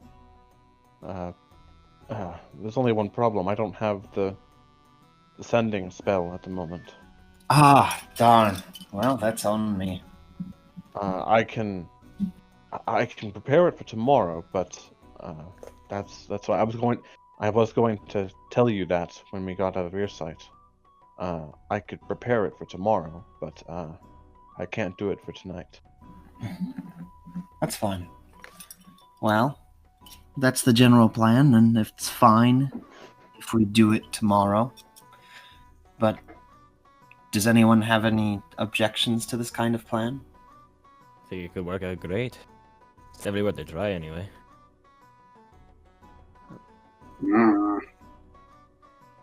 I think it would work, but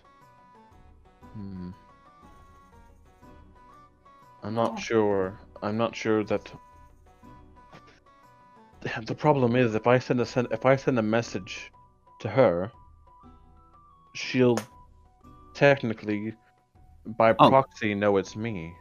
Not to her, to yes. Niluvar.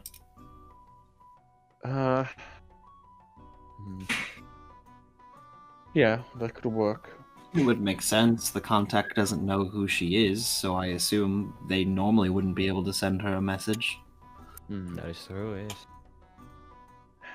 If we managed to get a name of a conjuration wizard, we could have tried that to give at least a little bit more reason, but I don't know. Maybe Niluvar knows one of them in the city. Well, it's funny you mention that. And where was it? As we do know the name of a conjuration wizard. Veldranoth. Of course. Well, hasn't she already looked for this person before? Yes, to no avail. But if that's the case, it might entice her more.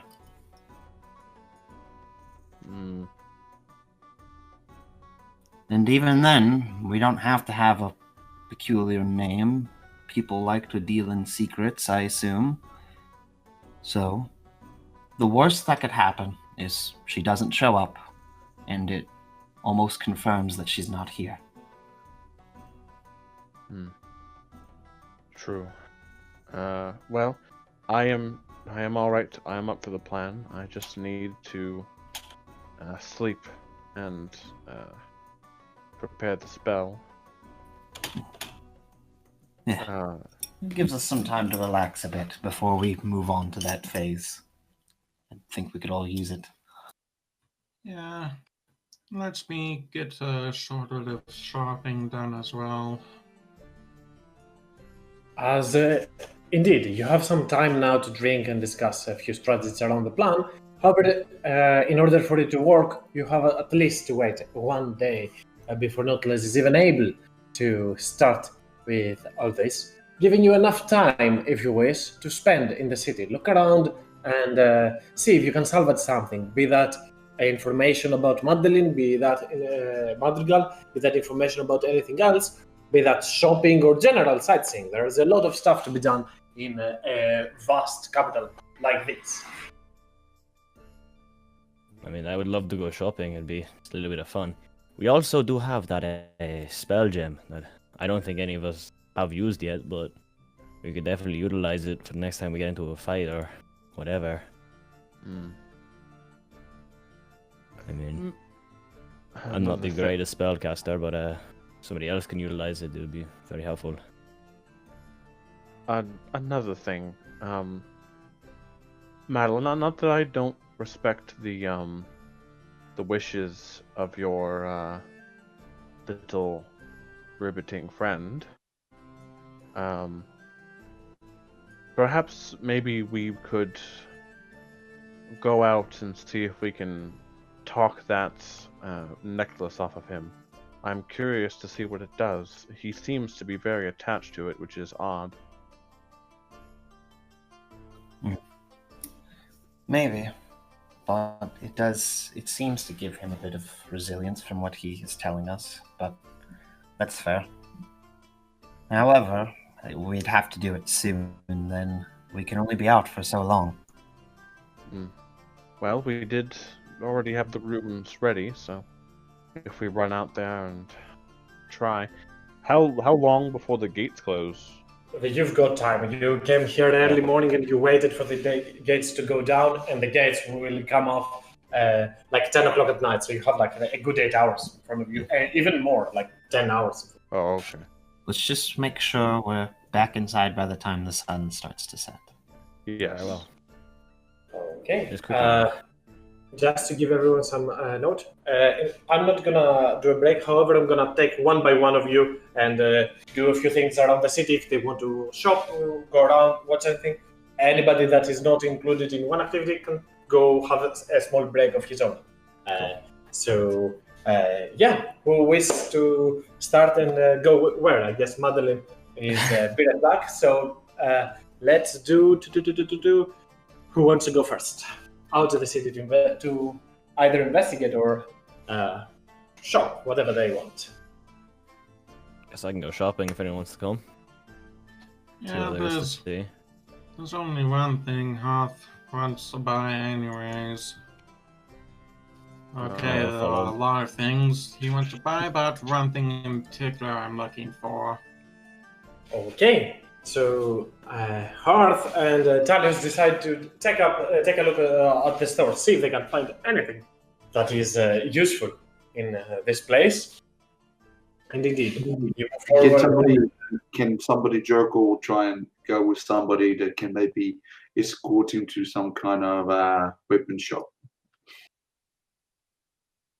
I guess right after those two, Valen and you can go, and Madeline and Nautilus can go do their own thing. So let's do it like that. I'm going to do Hearth and Talius first. Everybody else can take a break if they wish. As Hearth and Talius, you hit the streets of this place, and though Talius, you have seen a lot of the human civilization and all their architecture and their crafts, buildings, and it hasn't much impressed you since you've seen coral palaces into the sea and stuff like that. However, this city, with all these marble structures and the golden sigils and everything that's flashing, is breathtaking view. Same thing with Hearth. Though Hearth is way more used to the fiery skies, these clear skies that are broad as day and are giving you the idea that you are in a blessed place. Roll me an investigation with advantage. Whoever has the best of you. I would say it's me. Investigation, I have a 2. Actually, it's not great. Other than my 1. Okay. With advantage, and you had a D4 because you did fail the save. I survived. I oh yeah, you two were the ones that survived. Yeah, it's just us two. The non-blessed party. All right, perfect. Not bad. Okay, it's very easy for you to spot a number of shops, be that some jeweler shop that sell gems, rings, necklaces, very pretty, and some that are quite sparkling, or other kind of shops. Random traders all around as you head over into the shop distance, and you might find an array of shops, be that artifacts, scrolls, alchemy, scribes, or even wands. Wolves? Wands. Like magic wands, not wolves. I mean, can we buy wolves? Can we buy wolves? Can we all get dogs? Well, I mean, I'd like to take a look around here, you know? I didn't think they'd be selling such magical items around here. Could be useful. He's a capital. Yep. I'm looking forward. In all likelihood, best chance to find it would be a reagent or alchemist shop. Mm-hmm.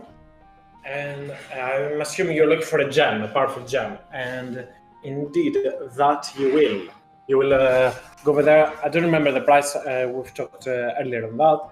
However, you do know the price on that item. And with a simple transaction, they will be able to provide you. Is it a ruby? I don't remember. Technically, it's a crystal vial, and price we discussed, it'd be 100 gold. Okay, so yeah, with some of the party funds, I would assume. I'm not sure how you guys want to deal with shopping. You're able to find.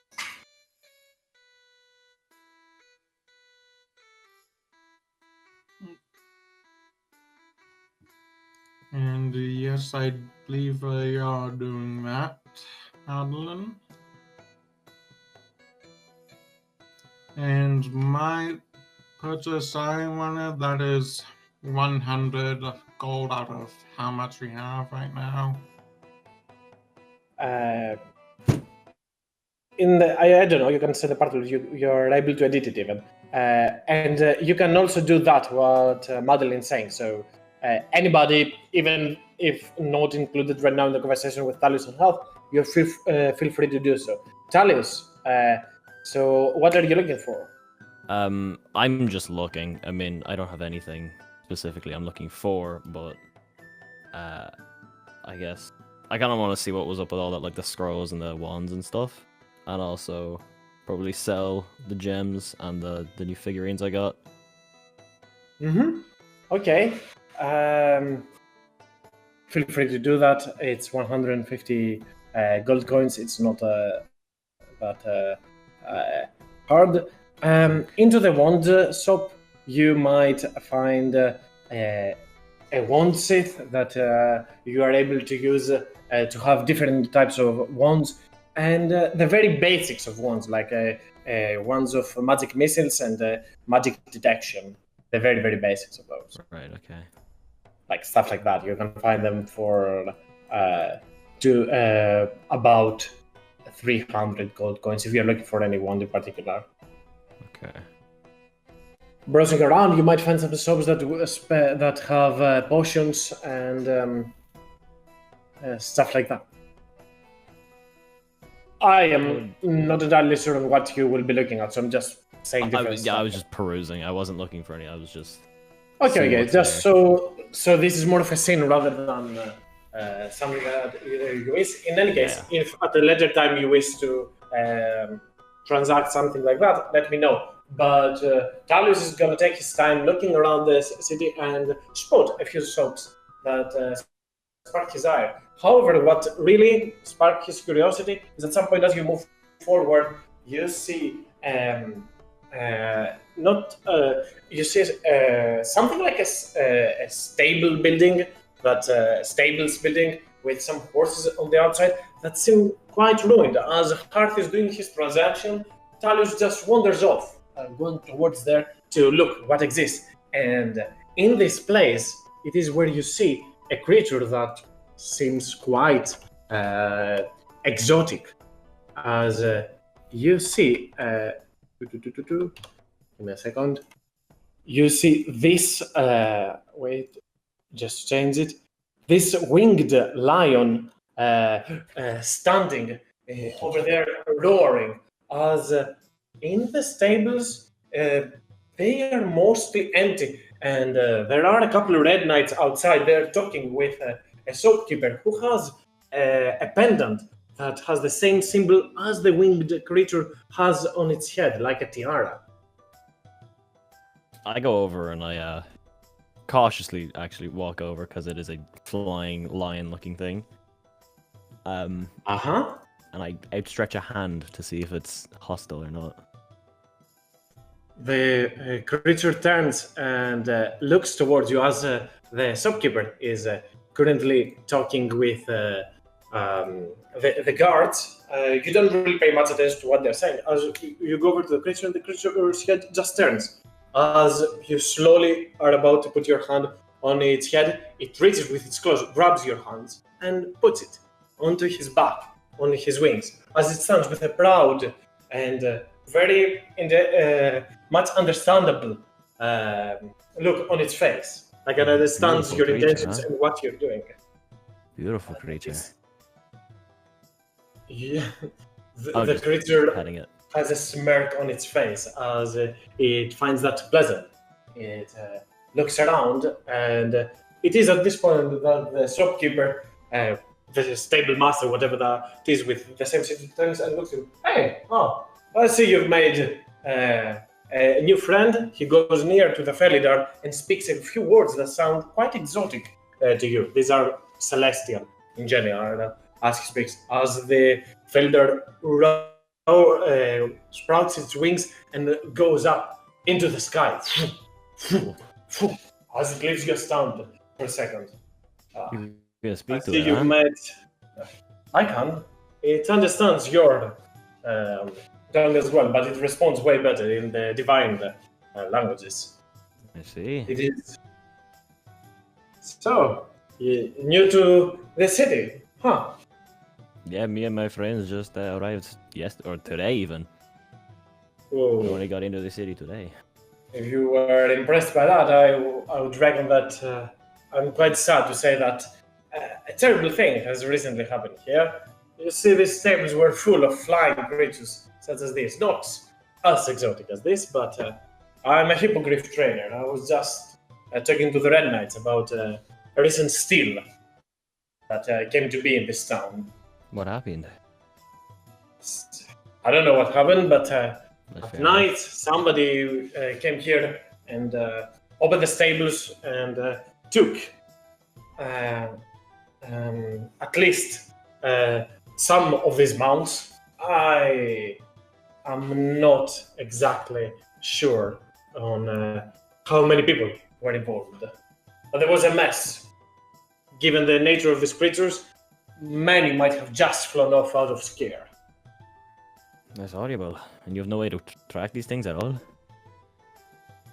As I was saying to the Red Knights, my winged guardian has told me that some of them has been spotted onto the west from here, into the western forests.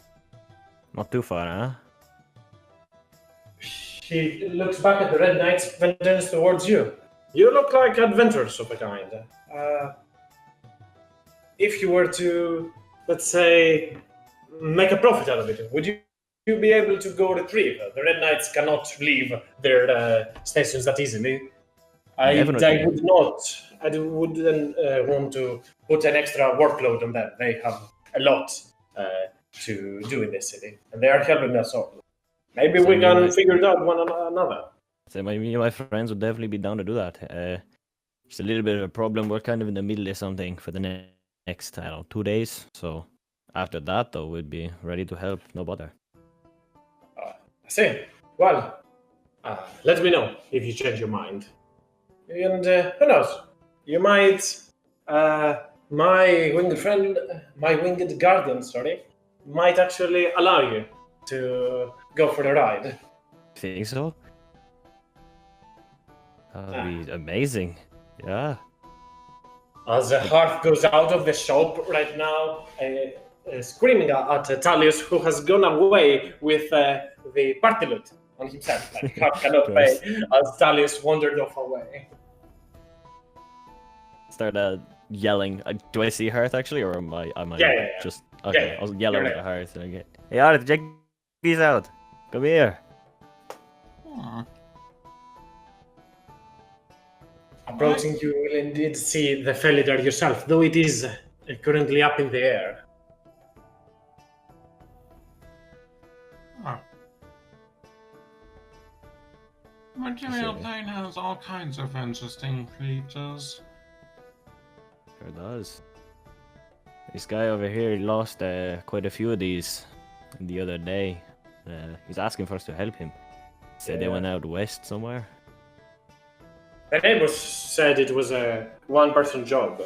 They said a horned figure did this. I doubt that this is just the work of a person. Horn figure, you say? I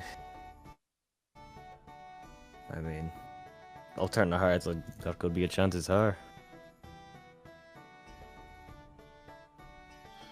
Possibly.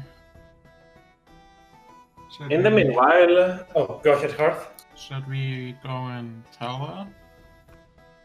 Definitely. I think we should group back with everyone. I mean, I'll turn to the stable master, whatever you call him, and I'll be like, we'd definitely be down to help. It's just time is of the essence, you know. We'll come back to you though. Maybe with them. I understand. He just makes a gesture towards you. And in the meanwhile, let's go for Valen and Jorkul second. As Valen, Jorkul, what is your plan for now? My plan is to look at people. And Jorkul said that he wanted to go to a weapons store, so I was going to take him to a weapons store. Okay, it should be easy to find with your great senses and your ever-cutting eye. Not eyes, huh?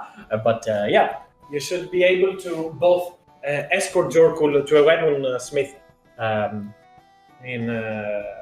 with safety without running much into other Dragonborns. Whenever you spot a Dragonborn, you gotta call Jorkul back. And do you have prestidigitation, Valen?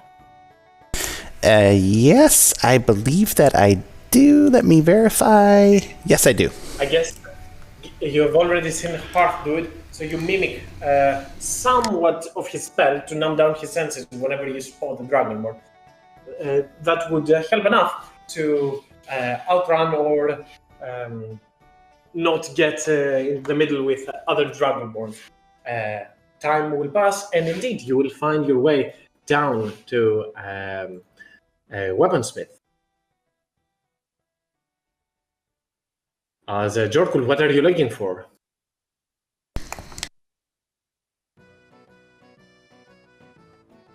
Oh no, we lost him. I prestidigitated too hard. I press button, but button does not work if muted.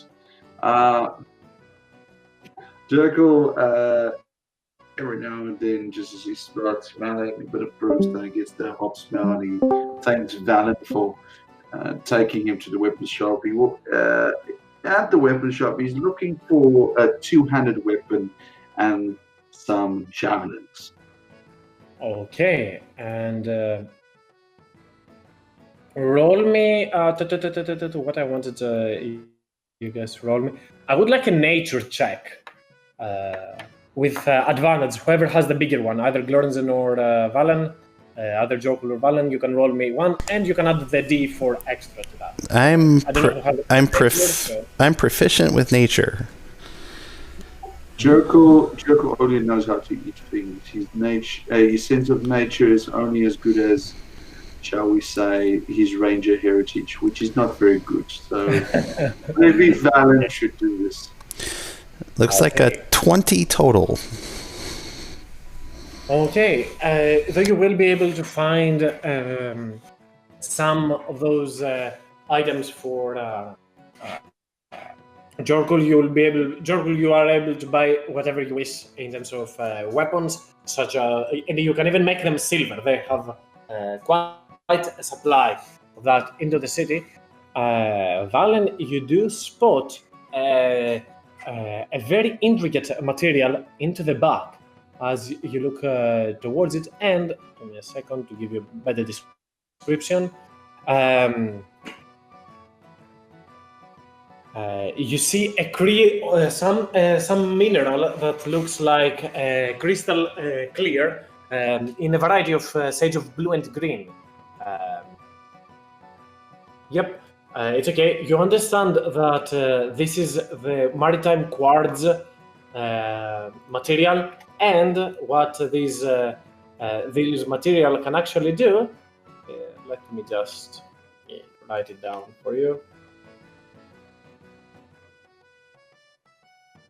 You can have any item that is made out of these material be used as an arcane focus. Yep.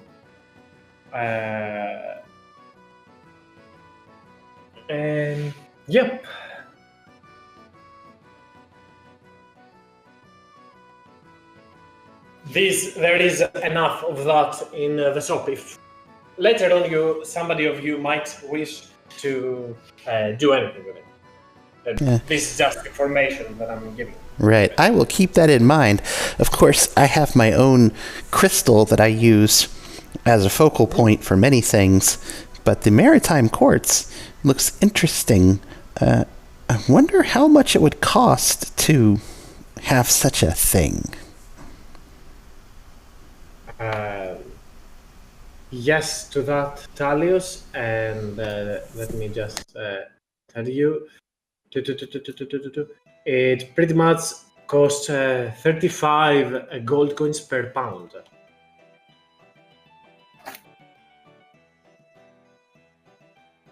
That is an interesting bit of information. I wonder if someone else might find this interesting as well, but... So, Jorkul, did you find the weapons that you were looking for? So, I might take...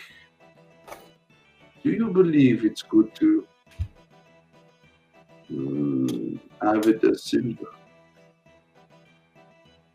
The shopkeeper, as you say that, he'll say, but of course, adventures that you always encounter the shifty, most weird kinds of things. Here in Ironhaven, we make sure that we supply our soldiers with whatever they need. Items that are able to injure the most unholy of foes, be that devils or even undead spirits.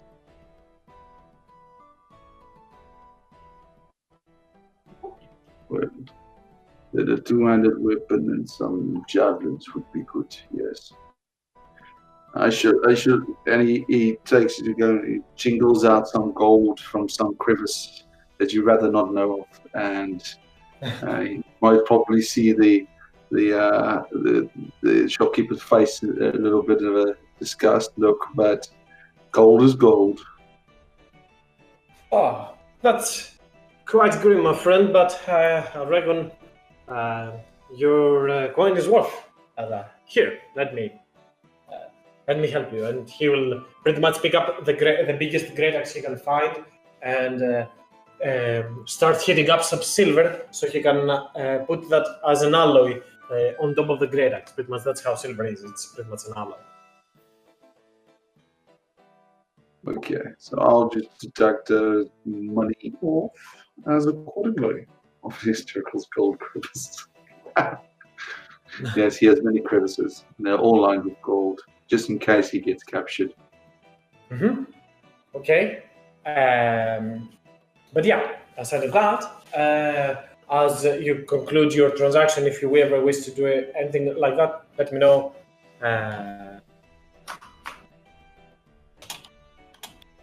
No, I would complete the transaction. I would deduct the gold. But yeah, in any case, as I was saying, you go out again and Valen again and again might spot the wizard tower from afar, the School of Abjuration, which has protective magic. Any scroll, Valen, that you might want to buy in this town, you feel free to do so. Keep in mind, abjuration spells are sold for half the price, and this pretty much is the price table if anybody wants to pick up some abjuration spells, and the time that it will cost for them to have them. Oh, that's They can make them like on the fly. Okay. interesting Yes, to know. well, I guess first and second level, since you are staying 3 days here. Yeah. I mean, I wasn't planning on buying a 5th level 5,000 gold. But yeah, abjuration sell for half that amount. So keep that in mind if you wish to do that. In the meanwhile, but yeah, anything else, Jorkul and Valen, would you like to do while in the city? I don't have any specific needs or goals. I just really want to walk around and who knows what I might find. I might find some type of winged lion or something, but I'm sure that I would just stare at it and be like, wow. So I'm all good. How are you? You might from afar indeed see that winged lion from very, very far, as you're in opposite ends with currently where Talis and Hearth is. As you're standing with Jorkul, you grab his hand and you go like, did you see that? Look over there. As Jorkul is mostly curious and cautious to not encounter another dragonborn while in there. If only there was some way that we could, if there was some item that we could put over your eyes, Jorkul, that instead of seeing things as they really are, it would be like seeing some type of like different thing, so that if you saw a dragonborn to your eyeballs, you wouldn't really see it. It would just be like a blank person with a sign over their head or something. That would be weird.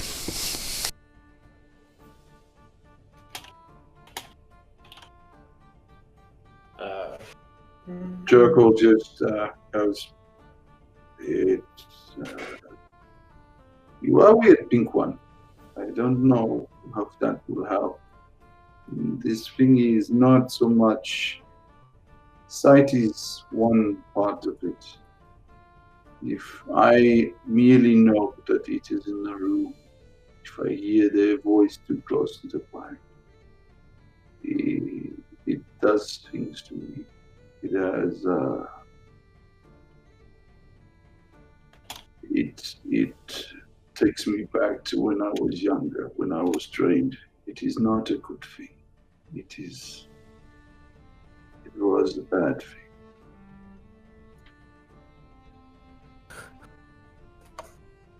It certainly doesn't sound like a good thing the way you talk about it. Is there some type of trauma that you're talking about?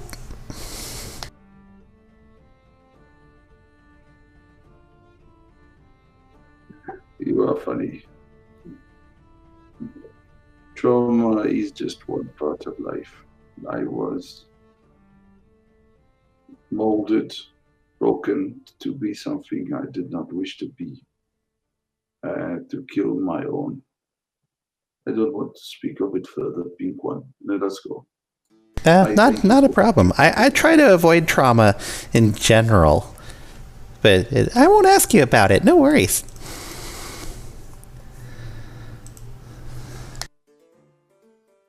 Appreciate it, Pink One.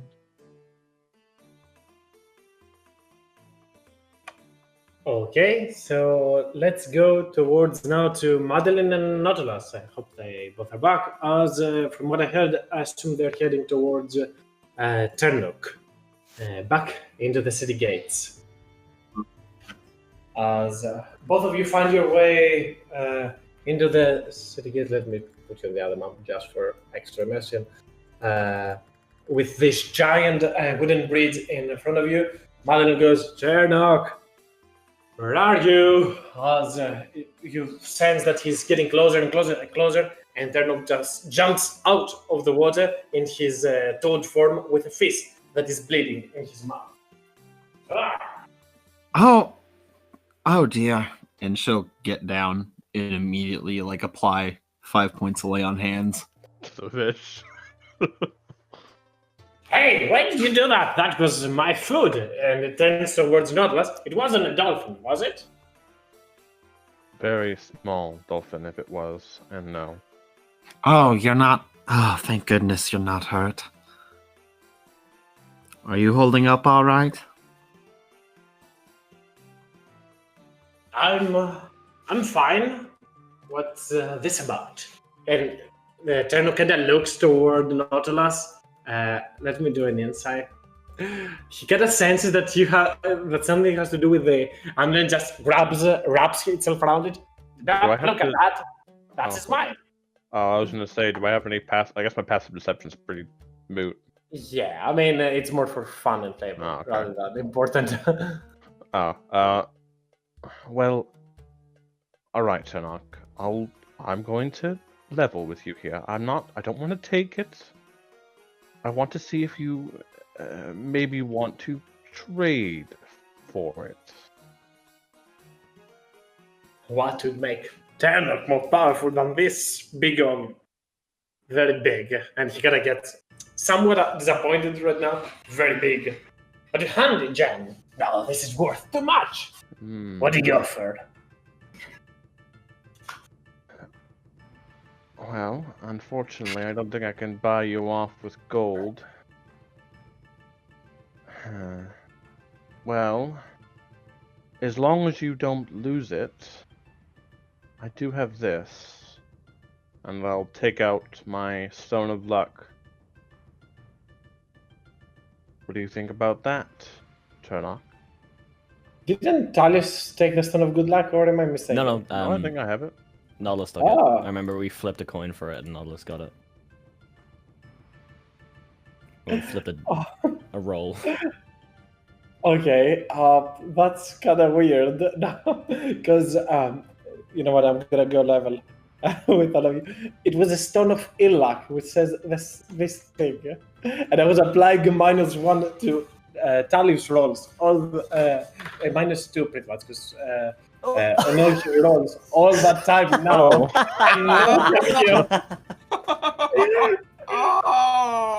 Oh no. That is honestly just my luck, though. That explains all the fumbles with spiritual weapon. Well, no, because he didn't know it was for me. He was doing it on me. I was not applying it on Talis. This item supposedly retracts 1, but you get like a bonus 1, so it says deduct 2. So Talis didn't have any bonus, and I was just deducting 2 from his rolls all that time. That's hilarious. Oh, I thought it was the Stone of Luck. I thought I had. Huh. We all thought it was a Stone of Luck. It's a secret not luck. Yeah, because it says so. I would be level with you at the start, but it says that until the curse is discovered, the DM secretly applies this penalty.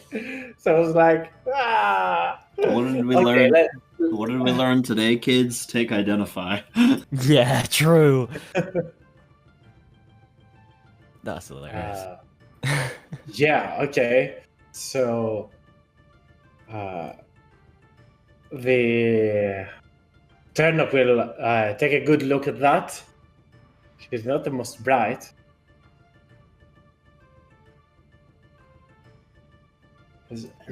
That is good. Still, it is an uncommon. He does not understand that. It understands the magic, but turns towards you. Said, "All right, I like that shiny. What else you got?" As it still ponders, but you're on a good pace. You have something that he seems to be wanting. He's very greedy for his own good, though. Charnock, I'm giving you a good deal. I don't know if you'd want to pass this up.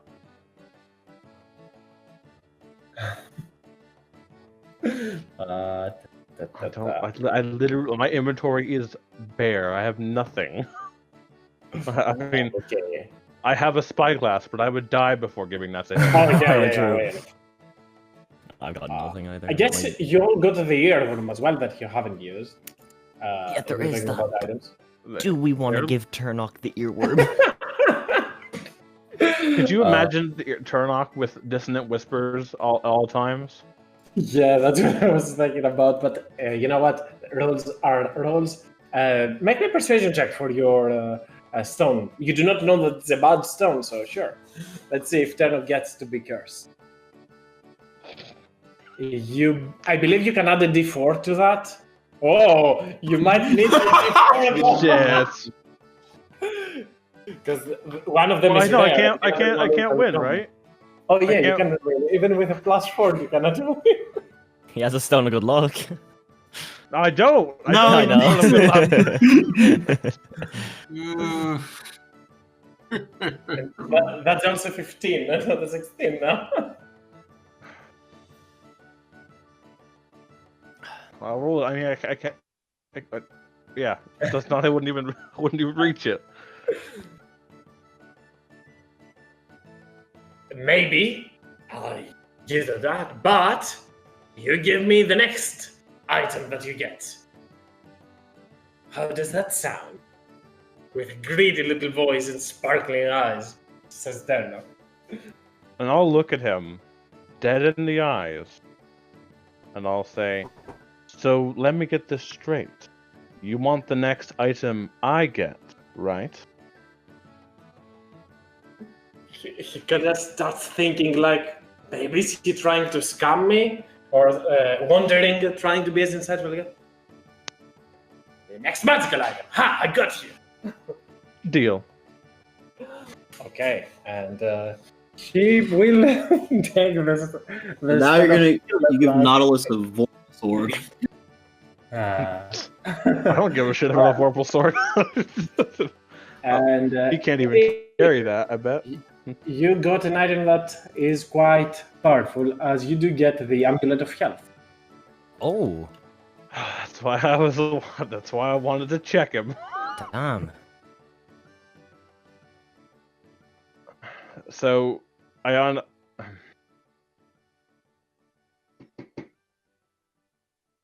When did we get the Luckstone recently? We got that in.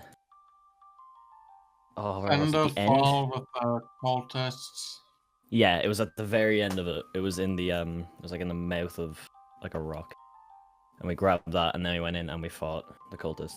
Because if I did cast remove curse on myself to try and get rid of the flies, would I have gotten rid of it inadvertently?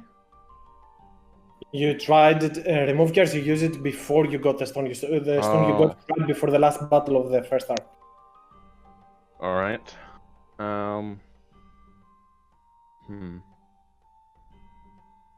Okay. Well, I guess I hand over the stone. Okay, I put it on Ternok, even on his character sheet. Ternok is so sad now. He He doesn't doesn't even know know it's that. bad. Yep, he just has a stone. And Nautilus might as well attune to the little amulet to see what it does. And Mhm. I assume that effect takes immediate hold. Oh yeah, you feel instantly burst of vitality. However, keep in mind that this was stolen from the Red Knights, so you do not know that yet, or at least yeah. you hypothesize that. So okay, then I need to. I think that is good because I think that just took me from 39 hit points to 60. What? So yeah, it doubled my health because it brings your Jesus. constitution up to 19. Whoa! So now I've actually have health and can be a frontliner. You. Jesus, And, you're so squishy. I was a minute ago. in any case, anything else, Madeline and Nautilus, would you like to be doing while in the city, or would you like to group up with the rest of the group? I was. Would also probably try to find some better kind of weapons. Yeah, I would probably try and if there's any like enchant, I don't know if there's any enchanters or of the like in the town, but I would be interested in trying to find something to improve the hammer. The hammer is already magical. Pretty great already. Yeah. Well, I mean, part of me wants to see if I can get the magic of returning on it, so I could throw it and just come back. Nah, But I don't know if at that'll least. exist. No, it exists in some items, but not in that. I need It's to take eternally- I need to take 2 levels of artificer. In any case, Madeline, aside from silver weapons, roll me, you and Nautilus together with advantage and that D4, roll me whoever has a better nature check to see if you can spot any interesting material. I have a 0. The maritime quartz that I gave Valen, I can assume that Valen can point you towards it if that is the case, but yeah, roll me. I think it's probably. I don't know. I don't know if it would help, but I think she'd also specifically probably like be able to pick out like the paladins from the crowd and kind of like go where they shop. Okay. Which is quite interesting because you do find not only Darkwood but Greenweave supplies as well. Not much use for them in terms of weapons. Aside from Darkwood, you cannot hit metal that. Greenwood cannot be used much for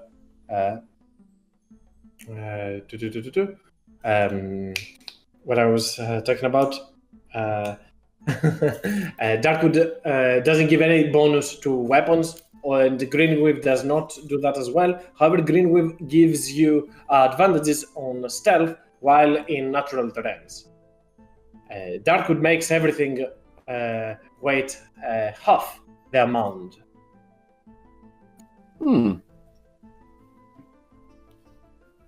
So, are they selling Darkwood weapons, or?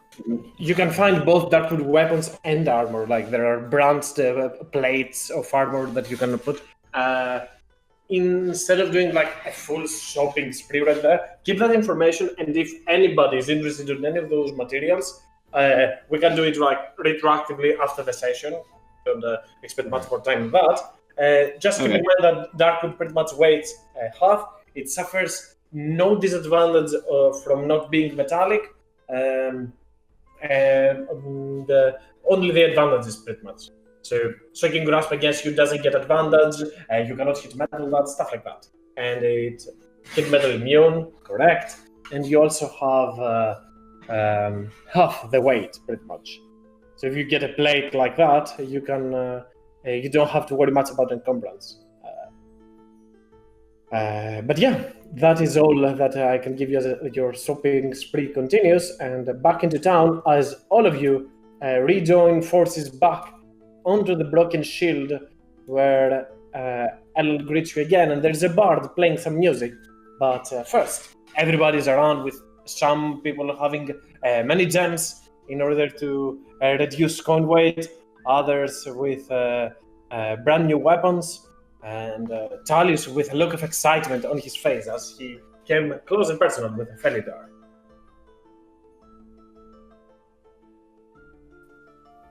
So, is everyone enjoying the capital? Pretty insane.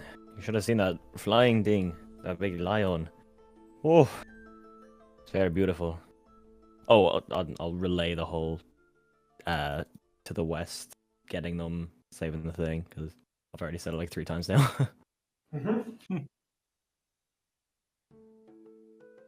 So, I mean, that could be a good lead on your sister. You only said it was a horned person, but better than anything else we have, other than, you know, your plan. I do wish she would stay in one place, but I'd like to at least try our plan. I mean, there's more horned people than just me and my sister. Exactly, but you know, if this city is, you know, as they say, not a lot of bad people in here. Not to say that your sister is a bad person, just, you know, she's like myself, just likes a little adventure, you know? It's something to keep in mind.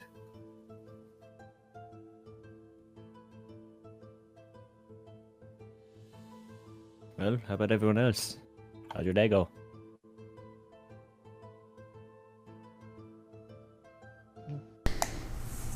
Good.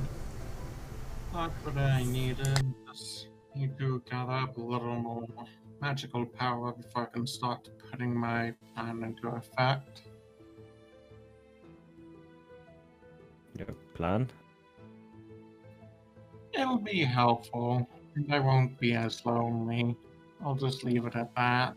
Very well. Well, I feel revitalized. I think it's Did you get bigger? You look bigger.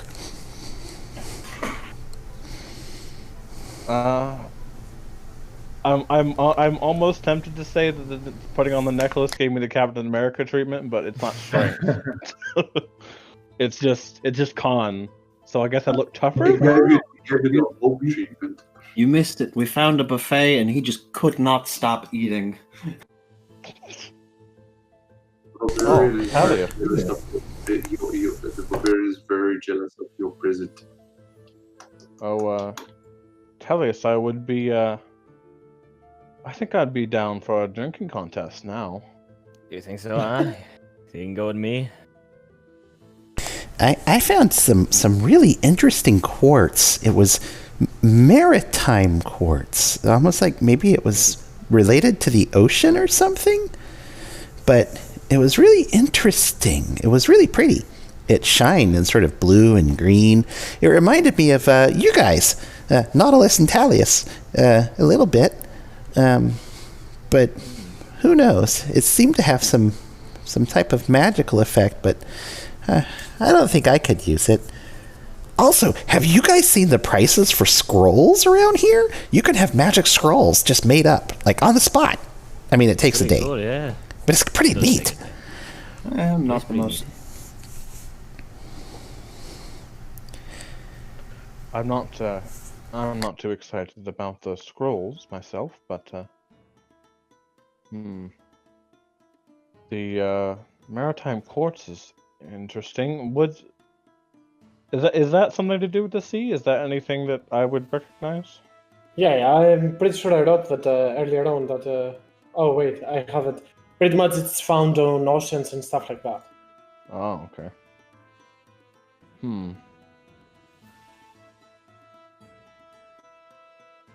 Well,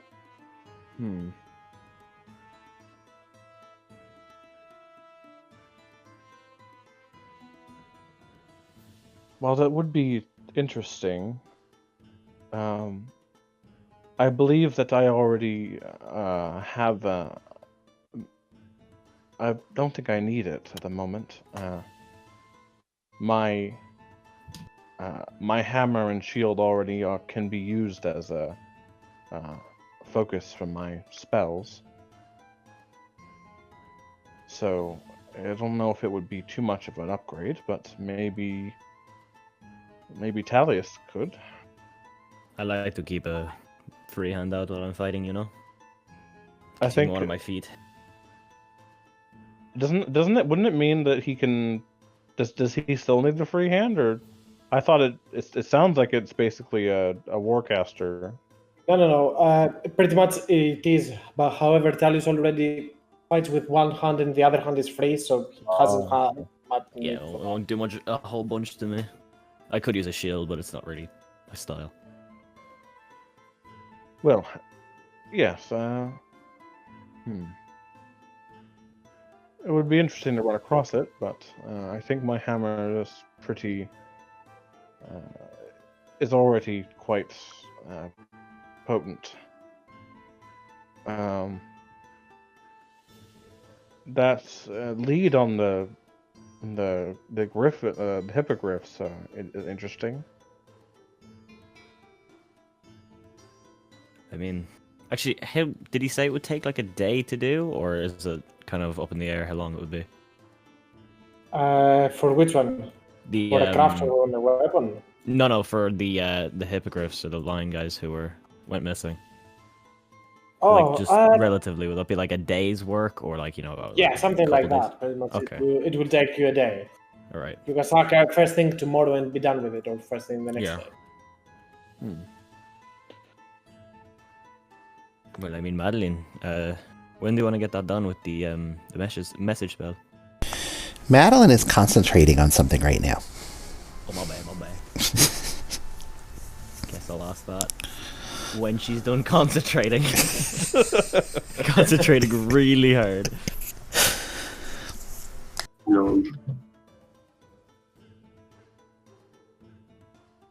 Well, Hello. You need more of a drink.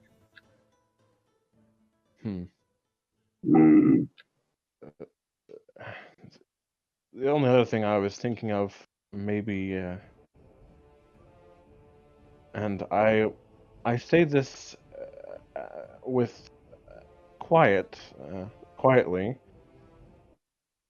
We could check out to see if there's any library, to see if we could do some... You know, I thought about that, but I'm scared to go into a library right now. Last time I went into a library, some of the books got harmed.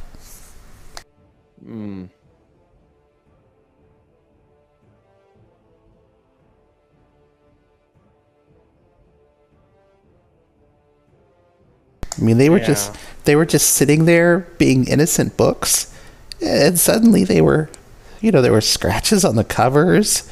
I think some of the pages were ripped. And there were some ungodly creatures trying to kill us. Yes, this does ring a bell. Oh, well, you would focus on that part.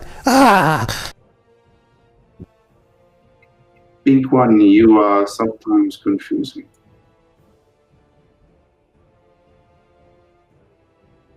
Says the guy who went on a killing spree.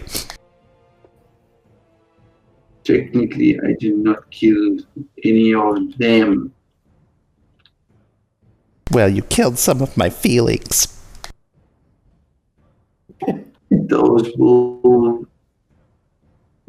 feelings do grow, I believe. Anyway, we could do that. Try and find maybe a place. If that one sister is, shall we say, causes mayhem wherever she goes. This place seems to be a place of complete serenity. If we go to the guard or maybe some tracker group, guild, that might help. Maybe, but she's destructive, but she's a lot smarter than... Well, she doesn't mindlessly destroy things. She would be wise enough to behave in a place like this.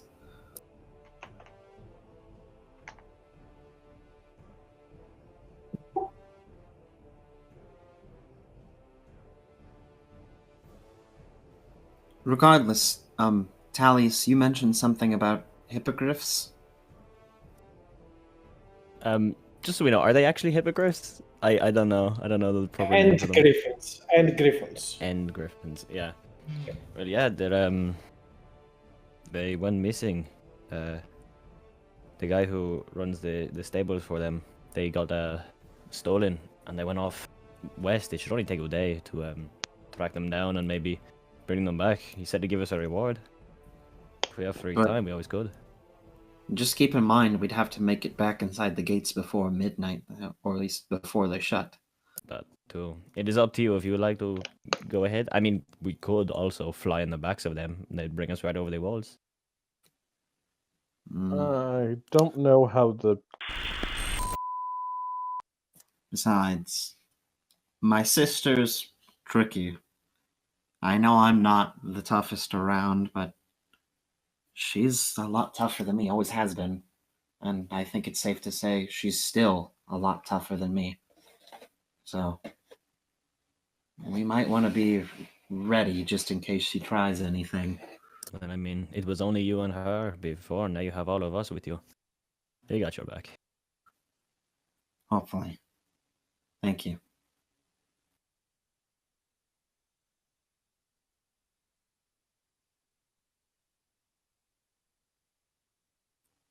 Regardless, we might as well just relax for the night. Enjoy it. Very well. Nautilus looks to Talius. Drink off? I mean, if you want to lose again. I think I'm... You guys can go ahead with your substitute dick measuring contest. I'd win that too. Wowzers! They could do the actual one. There is a room they could use. So, should we get this underway, huh? You ready to lose, my friend? Sure. If you're ready to admit defeat.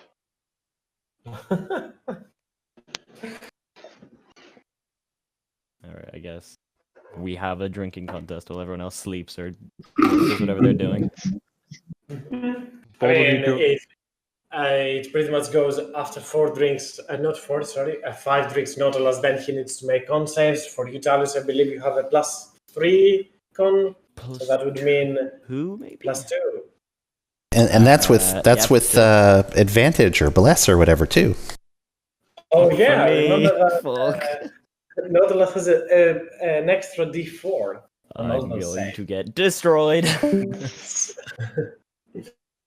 So yeah, pretty much. You have a +2, Talius? I have a +2, but it saves, isn't it? Yes. So yeah, I'm proficient in those, so that's a +5. What I'm talking about is I'm gonna re-add him.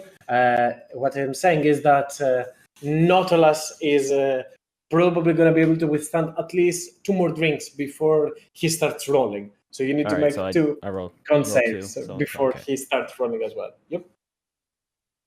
Success. That's a 10. That's an 11.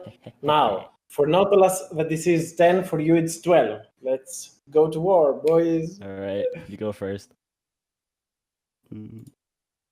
That is... I'm already out. You still have bless. God, you still have bless. Roll the D4. Yeah, roll the D4. No, I don't have bless. Oh yeah, I resisted it on the way in. Aura of protection. Do I have a drinking aura of protection? I guess you can. Like if Madeline's around, who I guess would be. Yeah, she's watching to make sure. Let's go. So die from alcohol. +2. Okay, so now that this is 13, not 13 for the one, 11 for the other. Let's go again. Okay, we just keep going up. Oh. Ooh. Plus the Nautilus plus, has a D4 though. Plus a D4. And then the other thing. +2 from Madeline, you're good to go. You're good to go with Madeline as well. So you need a oh yeah, you're fine, damn. Yeah. I could have Let's won. see. Let's see this. Okay, now it's 12, 14. Let's do that. It's getting rough. Okay. Oh.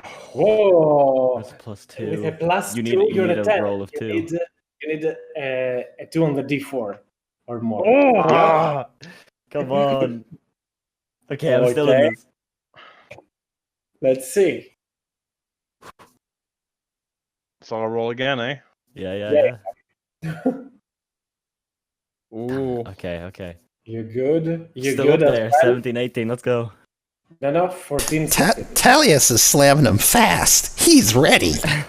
Just keep going. Oh, I think I might not have a chance now. You do not. You can't. I'm curious though. I have to see myself as well. It's only fair. Okay. Yeah, no, I got it. The Talius fan club wins again. The Talius fan club. Okay. As indeed, after quite the drink off, because that means Nautilus went down after 4 + 5, 9 tankards of beer. That is better than the first time where I went down after 1. True. So I am a lot % better than I was the first time. You're not a lightweight anymore, at least. Come on, let's get you to bed. I'm just standing on the table like I'm unbeatable. Oh, you're not gonna win next time. I Yeah. don't know why I turned Irish there or Scottish. My sailor comes out when I lose. When you start drinking, you just Your little sailor comes out when you start drinking, you said? Shut up. I'll- Well, if we're doing that measuring contest, Man, I'm gonna have to get my Photoshop skills back out for that one. Oh God. Oh my word. This little sailor. Boys will be boys. The highlight of the night is Nautilus and Dalius going at it, as Nautilus, after 9 targets of beer, just slowly slips and falls behind as Madeline is there to grab him. As you can hear Nautilus whispering before starting to snore, "I'll get you, Dalius, Hyphen!" As Dalius flexes his muscles as he says, "I'm unbeatable!" And you see like Jorkel in the back trying to stay away from any other creature in the vicinity, given the nature of the city, trying to not drink, not make himself a target for whatever might get him out of this skies, I would say, or discover this secure place that he has found. Hearth mostly entertains himself near the hearth, near the fire. Oh my God, why? Oh, sorry, it's not very good sometimes. I'm sorry, that is literally the reason I named my character Hoth. Hearth sitting by the hearth, okay. As Valen is pondering on what kind of order he would like for the School of Abjuration to make scrolls. Maybe this one, maybe the other one, maybe that one. Oh, so many options, so many stuff. As Madeline prays that her plan has any value, prays that actually her plan can actually help her succeed. And maybe Madrigal is still in town. But it all comes down to tomorrow. As yep, the night will fall, and the very next day, not unless you can send your sending. All right. I send the message that you sent earlier. This one. I will just repost it so that it's current. Well, I guess before they send it, she'll just show it to everyone. It's like, does anybody think this needs any changes at all? I think it's pretty good. Can you say best wishes or be safe? Sadly, it's 24 words, so I'd go a little bit over. You could just put the word love then. That might give it away. Yes, we might want to have anonymous would be best. Just a bye. Speaking of Valen, Hearth, well, would either of you be interested in playing our contact tonight? Yes. Okay. Because Nilovar sent the last one. And well, no offense, Colin, but very much doubt you can you'll be able to pretend to be someone you're not. I'm sorry, I didn't hear you. Oh, we're talking to Valen. Oh, gotcha. I mean, who could I be? Do I get to pick? Just ominous and foreboding. Oh. Like Hearth. We could just have Hearth do it if he wants. Plays the character pretty well. Well, I suppose I can bet that wrong if you don't know me. And she's likely never seen you before, and I mean, just look at you. I mean, you definitely give off quite a powerful aura. I hope you don't mind wine, though, because I did specify they'll order that.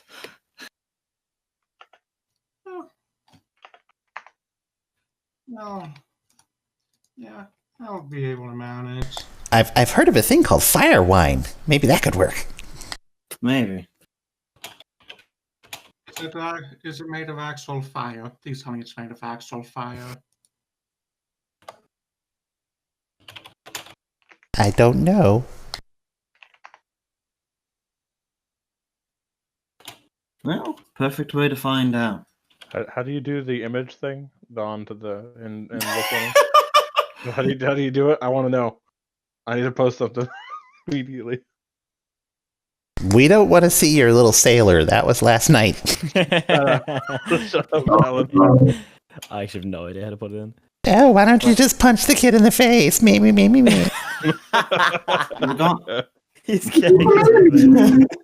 I mean, whatever you want to do. Regardless, around time midnight, we'll just spread out a bit and just lay low. And actually, that gives me one more idea. And what was the bartender's name again? It was Elaine, I think? Or LL. Madeline will go up to her. Hello, Ella. I wanted to ask. I know this is a little bit last minute. I'd be willing to spend a bit extra for it, and we don't have to do anything crazy for it. But do you do anything for birthdays? Oh my. Sure, I guess the new Seth that we got knows how to make a neat chimera pie. More just also, I was wondering. It's a family member. I haven't seen them in a while, and I was wondering if I could just hide somewhere, like behind the counter. We've got a little surprise for them. They'll be coming through, hopefully, so I can just pop out and surprise them. Sure. I guess we can set something, and she kind of just goes forward and starts brainstorming ideas of how what flares you can put and help you on that. However, you easily will set her down and say that you've got it all covered. Thank you. And she'll give her like an extra 10 gold from the party loot. Wow. She will be very appreciative of that, and but yeah, as Notolas goes outside, picks up his warhammer now for a change, and speaks a few words. Right after, the warhammer starts sparking with static electricity, and you hear the words of Nilovar back into your mind. A few moments later, again, the warhammer throws sparks as you hear again the sound of Nilovar's 2 sendings, as the ones I've sent you on the Discord.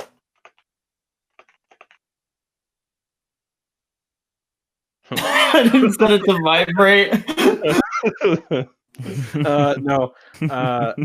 I'll pull Madeline aside when she's done talking for a moment. Madeline, I got a response from Nilovar. I know how the sending spell works, and this might not be something you want to really hear. He said he had a strange disturbance when he tried to use the spell, and that only can happen when someone's on another plane. I'm sorry, what? He had a disturbance with his sending spell. It seemed like she was on another plane. That's all I could think of, unless she somehow entered an area that was immune to that. But I don't know if this disturbance is that.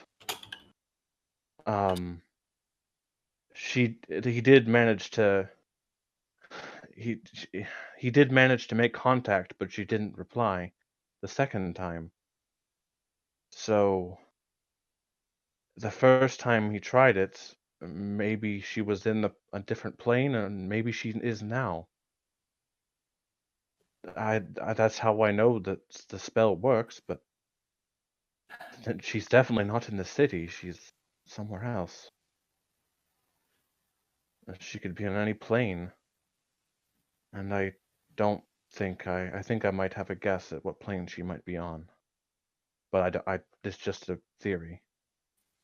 But she's not likely to stay there.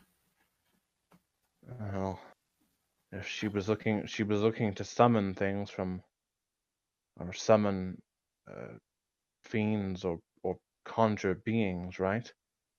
You don't think she would have gone to the Nine Hells, would you? Even if she did, how are we supposed to get there? And Madeline will just kind of sit down. It doesn't matter. Well, we don't know what plane she's on, and odds are, if she did go somewhere, maybe it's more of a gateway. Like how we went to that demiplane. Maybe it's not something as bad as something like going to the Nine Hells. Maybe she's just in a demiplane. And then when we get to that demiplane, she'll be somewhere else. I don't really know what to say, Madeline, but it's hard to trace someone like that. But I think it might help if we try to narrow down what plane she went to, at least. Maybe try and find maybe these hippogriffs. Maybe she used them to get out of the city, to get somewhere.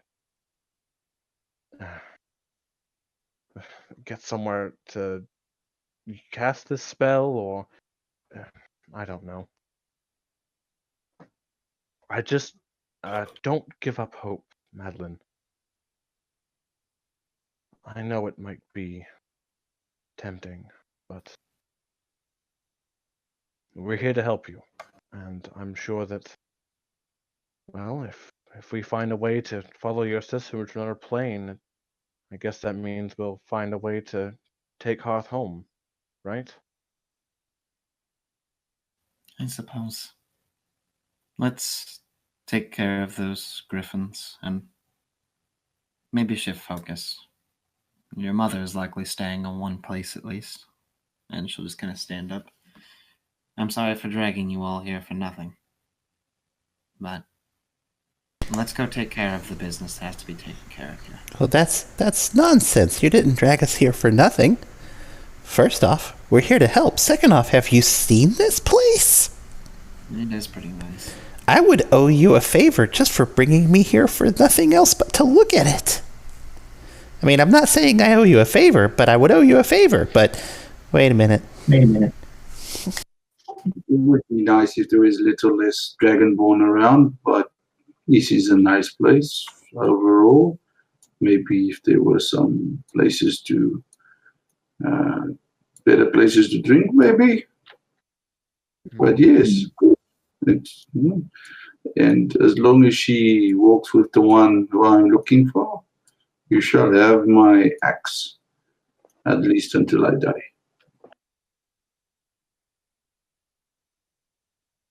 And you know I know what it means to try and want to find family, so it doesn't matter what you say, you're not likely going to get rid of me that easy. I wasn't gonna try. Well, we might as well at least enjoy some time here. We were here for 3 days. We might as well plan, gather some more information. If she's not here, at least we don't have to worry about her running away from us. So, and who knows? Maybe she'll show up out of the blue, as unlikely as that is. Well, I could try and see if Nilavar has anything on. I mean, I'm assuming you probably asked him before when introducing Hearth, but maybe someone in the city knows about planar travel. And if No, maybe that is why she came here.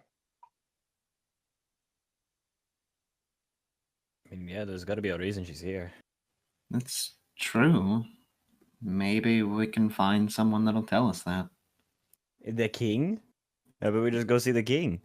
I That might I be a bit of a skip in the chain. I'd be very concerned if she talked to the king, to be honest. Well, I mean, the king might know of things. It doesn't mean. I think Talius is right. If you want to know what's going on, you go to the head person in charge. Okay. Exactly. But I want to say, is it definitely a king that's really in charge here? Oh, yes. Madrigal herself is in charge. That's what we're getting at. No, Anyways. I didn't mean that, but that's a bit paranoid. Madeline, gosh! I just mean that in any place, there's the person in charge, and then there's the people that get stuff done.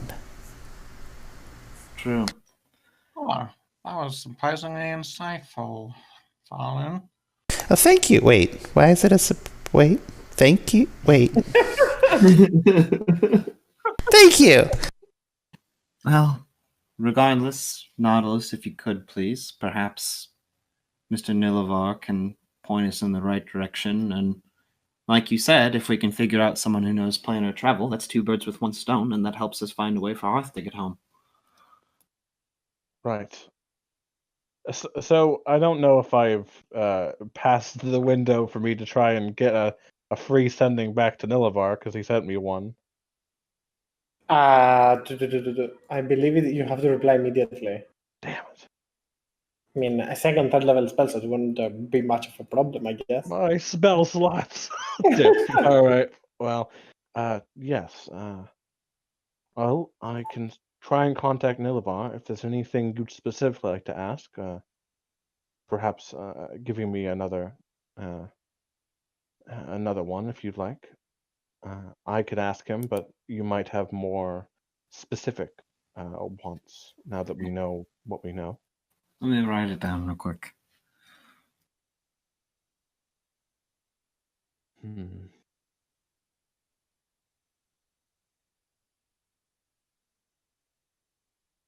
Hmm.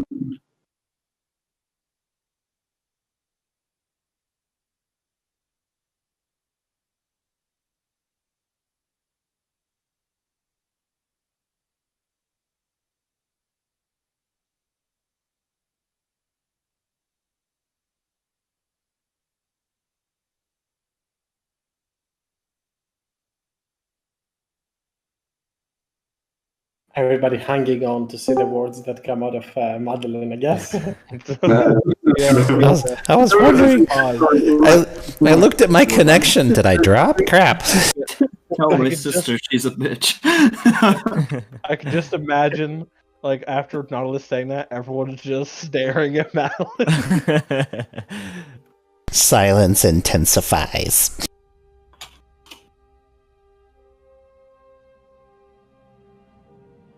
Is there any other exit to the city? Like, Only is there through the big gate? Nope, it is only through the big gate. Yep. Shit, we can't leave Turnock behind easy. Fuck. Damn it. I I don't. just summon him back anyways. Well, I guess. Hey, Madeline, do you think if you unsummoned him outside the city and then resummoned him, he'd just explode when he gets in here? Let's find out. Jesus Christ. I mean, Or no, I didn't mean that. Do you think he would just fly to the nearest possible exit out of the city because he can't be in here? That would be enjoyable to watch. Would he just ping off into the distance like Team Rocket? That would be amazing. He just flies at Mach speed away. I love to see that. it's a really good question, but Turnock does have this from time to time. He gave you an amulet of health. He does. Yeah, he does have his uses, I guess. I just wanted to immediately see him fly off in the distance. I mean, he could turn back. He's fine. That's true. I could also just summon him back. True. But you we'd have have to to. summon him. It works as the Find Familiar spell. However, the only thing you cannot do is dispose of him and resummon him. This is the only thing that you cannot do. He dies, he dies. Yep. Shame. He wouldn't really die. He would just go home. He probably wants to go home. You should let him go home. He specifically said he didn't want to several times. Yeah, he was very specific. He I'm sure he's changed his mind by now. I- I'm glad he will give him a few more weeks with us. That's a very fair point. do run into a lot of trouble very often. Maybe he'll run into magical. Regardless. As you, I guess you send that next sending as well, Novelos, correct? Yep. Okay, Nilavar will reply to that. Go look for. Give me a second. The king. Sage. Nope. He will reply to you to find Sage Nestin and.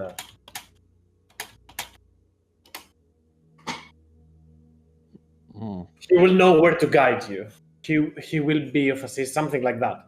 It is unclear that if he actually is able to specializes in planar travel, or at least that he's a very generally person that has knowledge of that.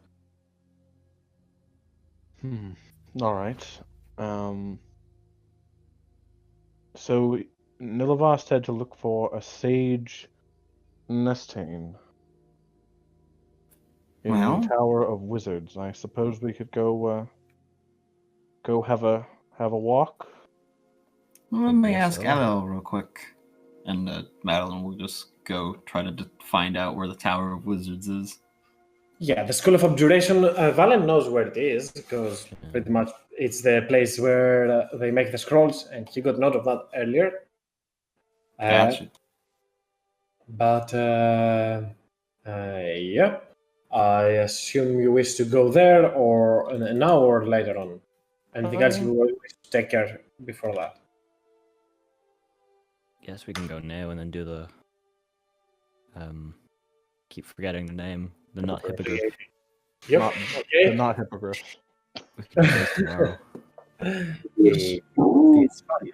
As you helping everybody assisting on escorting Jorkul to a maid's tower in a place where it is most likely for him to be very, very safe, as Dragonborn in this land rarely become wizards and sages. This is more of a thing back in his homeland, but not in here.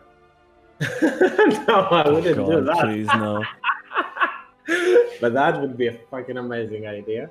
However, as you do go to the School of Wizardry, the School of Abjuration, you will see many wizards all around practicing the art of abjuration, making arcane wards as other mages throw offensive spells towards them for them to protect themselves.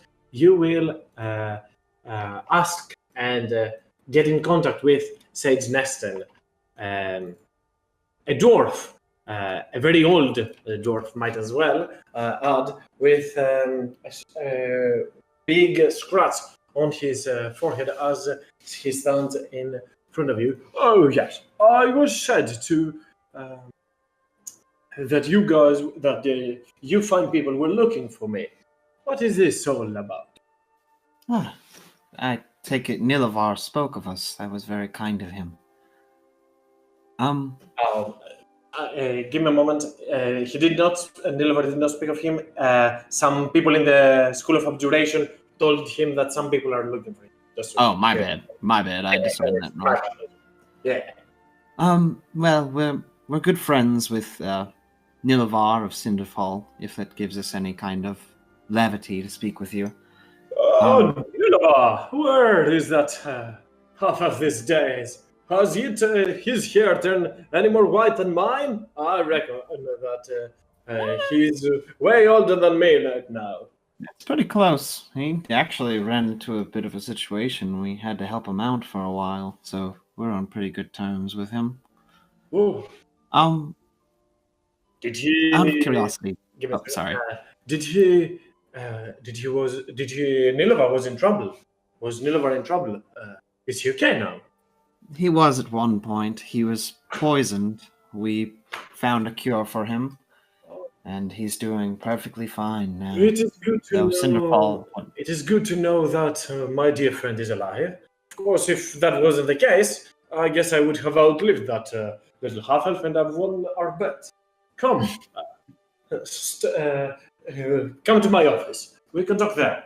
There will be less popping noises from all those fine gents around. Come, as slowly the shades escort you back into a study room. yeah, what a nice office. Thanks for the kind words. So, to what do I owe this visit? I'm sure Nilliver didn't ask you to come here to just check on me, did he? He Well, kind of looked we'll at let an him. insightful tone. Like, is she trying to see if I'm still alive or anything? Well, I'll let him know he hasn't won the bet yet either.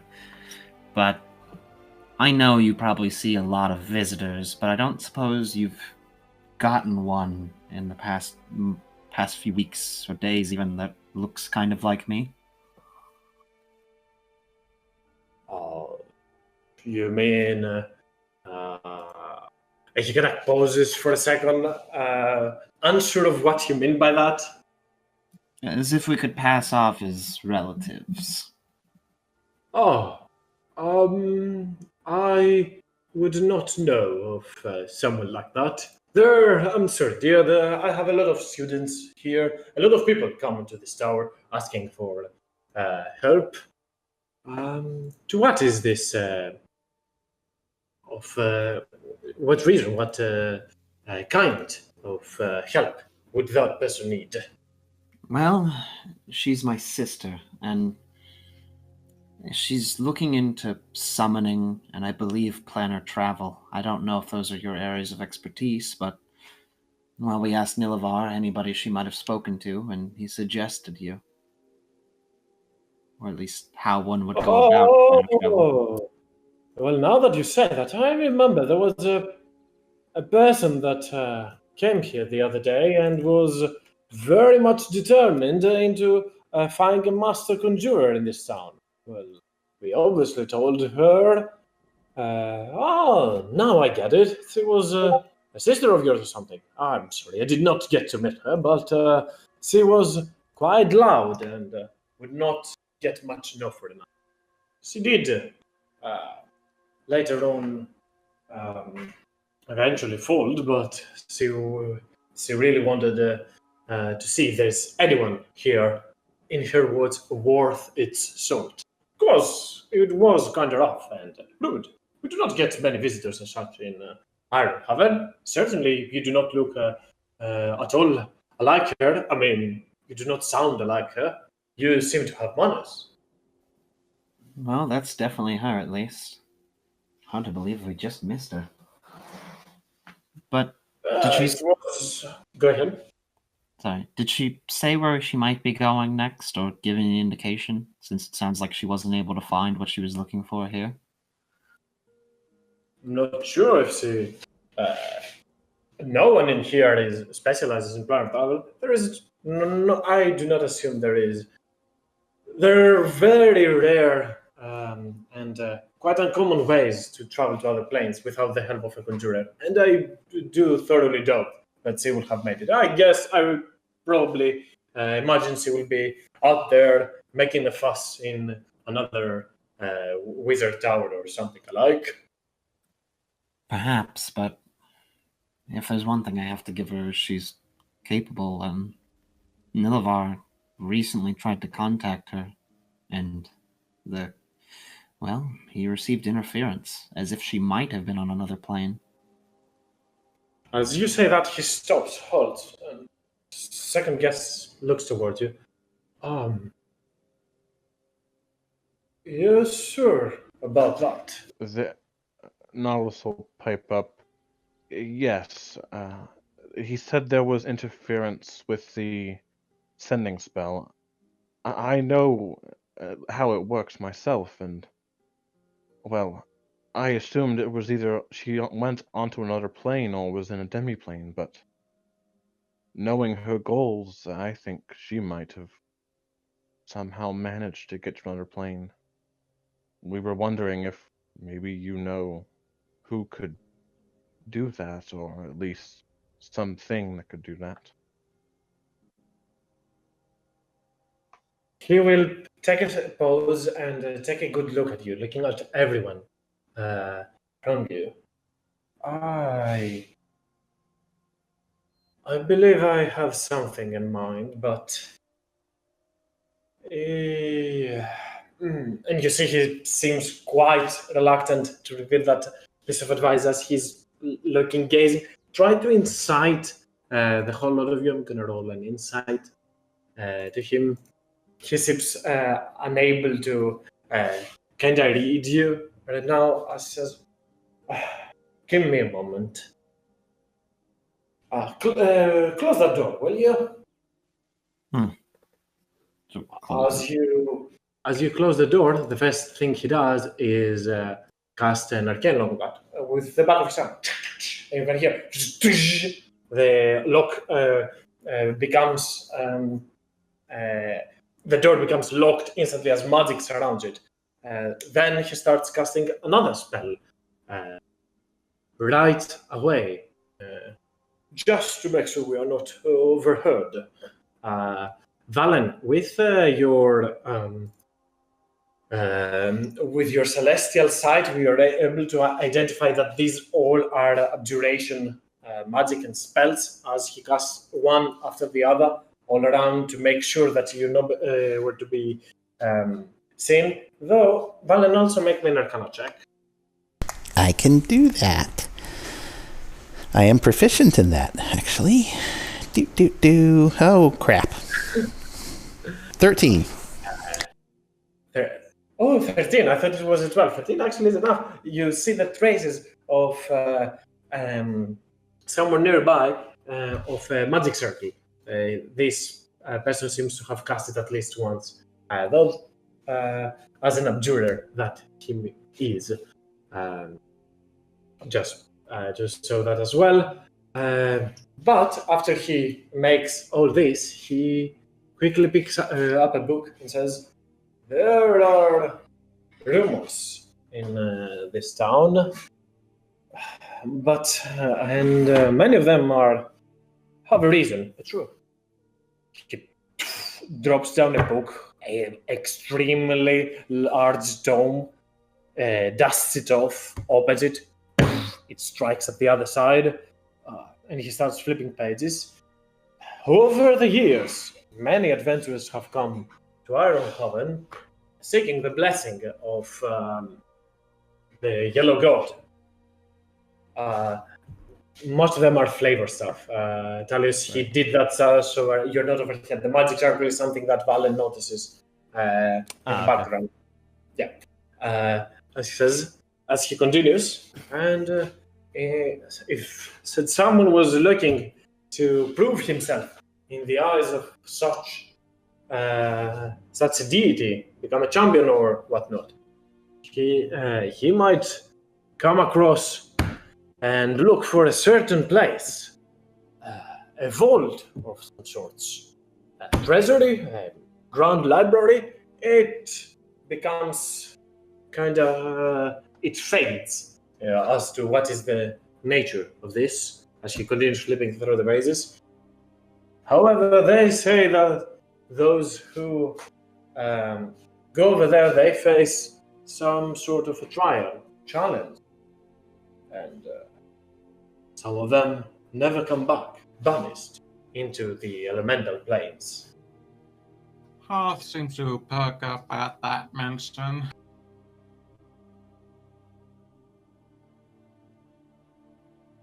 And he from this enormous tome, he only pretty much goes and says, look over there. And he underlines certain passage, says the script and all that.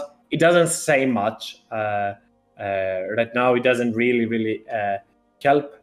However, you do see that there are some mentions, like 2 sentences in a book as vast as this. There is a mention of some adventurers that have said were banished into the elemental planes for failing the trial of the vault.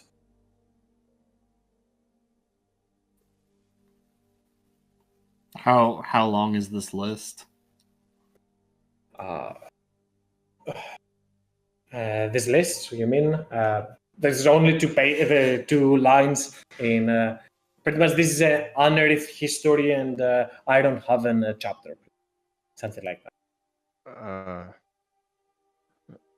Nautilus will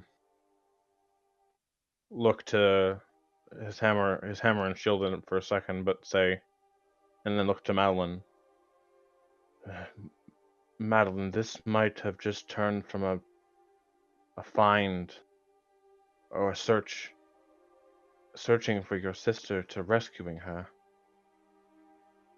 If she went to do this trial, she might have not gone to another plane on her own volition. To be fair, she was looking for the master conjurer. She might not be looking for random travelers. Might be. She kind of points towards the magic circle. There are the runes of it, not the magic circle intact. In here, we experiment with the ability to protect us from outsiders. However, we take no chance to conjure such creatures. Hence, why she might be unable to find a person like that in her midst. Was there a Durkle guard of zones? Was there another like me with her? I do not know. I only heard about her. I did not see her myself. Maybe some others will. I can ask if you wish. However, and he kind of closes the book, continues. The location of the vault is secretive. Even me, myself, do not know exactly where that place is, for it is left hidden. Only true champions, believers, and those that understand the way of the Celestials can truly navigate and find that path. Alan, I believe this is where you and your talents come in then. It might be. I'm not sure how to leverage my talents here. But I'm going to... Well, not here, Enrique. If, or rather, when you find this fault and the supposed challenges, trials. I'm gonna take a random shot, DM. I've got this background. Backgrounds never come in handy. But... Sorry, Jarkle again. As an acolyte, you command those pain. Just that very first part. Just the whole celestial speak, blah, blah, blah. Okay. Just to see if that would make any difference to this guy to maybe share a little more information. Roll me an insight as well, Valen, just for a second. I can do that. Oh, crap, I can... Wait a minute, am I cursed? Did you put the spell of bad luck on me? Did you... I see you now. I only did it sneakily to Talius, apparently. For no apparent reason. I thought that was funny. Yeah. You do not really know if that guy might be onto something, know something. But as an acolyte, as a member of a clergy of some sort, you know that there are shrines here in this town that you can visit. And maybe, given that you share the faith, you know their ways and all that, they'll give you access to some information from there. This doesn't look like a clerical space in here. However, these are worshippers. Most of the people here are worshippers of the Yellow God. Hence, your faith might actually come in handy. However, not here, not in the School of Wizardry, but in the Temple of the Yellow God, which is a thing in this city. Okay. Funny, I have something similar that actually could apply here.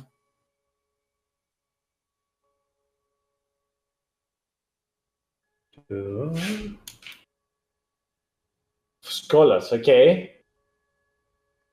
I could also assist with that. Everybody, all Everybody eyes use their on backgrounds you. quick. Suddenly, everybody has a background. I'm a sailor. I can't. Hey, I'm you gonna gave him a sail tip. to the dimension. It seems like Hey, I've opened the hey, door. Nautilus, this guy does not want to see your little sailor. I'd love to have a planar ship. That'd be cool. I opened Jorkel's box. Everybody's going, where's my background? Yeah, I'm saying the elemental plane of fire does have a sea of fire. You can get a fire ship, you can sail that. Oh. He I turns can't his eyes swim. towards you, half for a second, as he's intrigued. Genasi, you're gone. I guess you're all part of the same team. Occasionally, whenever he's talking to Madeline, his eyes would stare towards Hearth. Most of the time, sometimes towards Stalius, but I'll say Hearth is a little bit more exotic in that regard.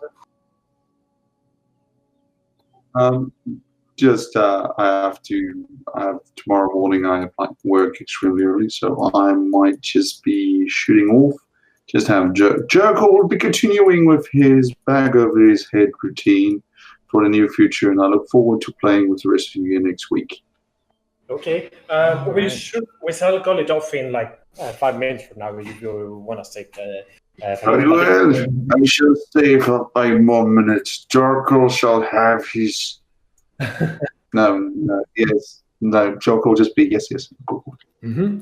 Okay, but yeah, as he's speaking towards you, his eyes do stare at Hearth most of the time.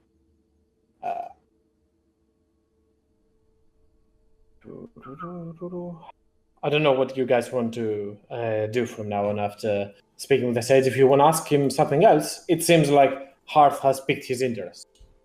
I do have one last question, kind of unrelated. More for a friend. Did you know a Fabius Vildranoth? I know the name. I have not met him in person. I believe it was a troubled scholar, wasn't he? From my understand, his name sounds familiar. He's of the conjuration variety. He kind of shrugs for a moment. The conjurers are sometimes quite dangerous. We study person that studies the abjuration magic often go to tend to fix their mistakes or protect them. Here, and he kind of picks up some pages from his book and gives them indistinctly towards Hearth. Maybe you can find a use of those in your travels.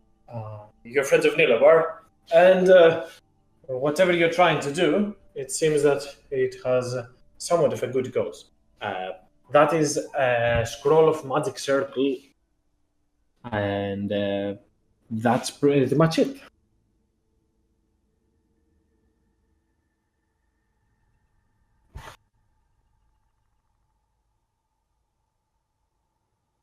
Well, okay.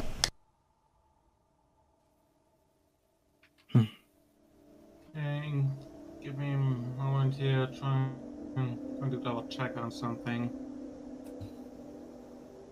Well, Talius, let's go save some griffins. Very well. And I guess at this point is fine to call today's session. start to Good. with one last thing. You go all to level 7. So Oh, exploration also works for me. Fuck yeah. Yes. Was not expecting that. Let's Yay! go. Role-playing experience points. And what does that mean he has planned for us next time? Oh my god. Oh, I'm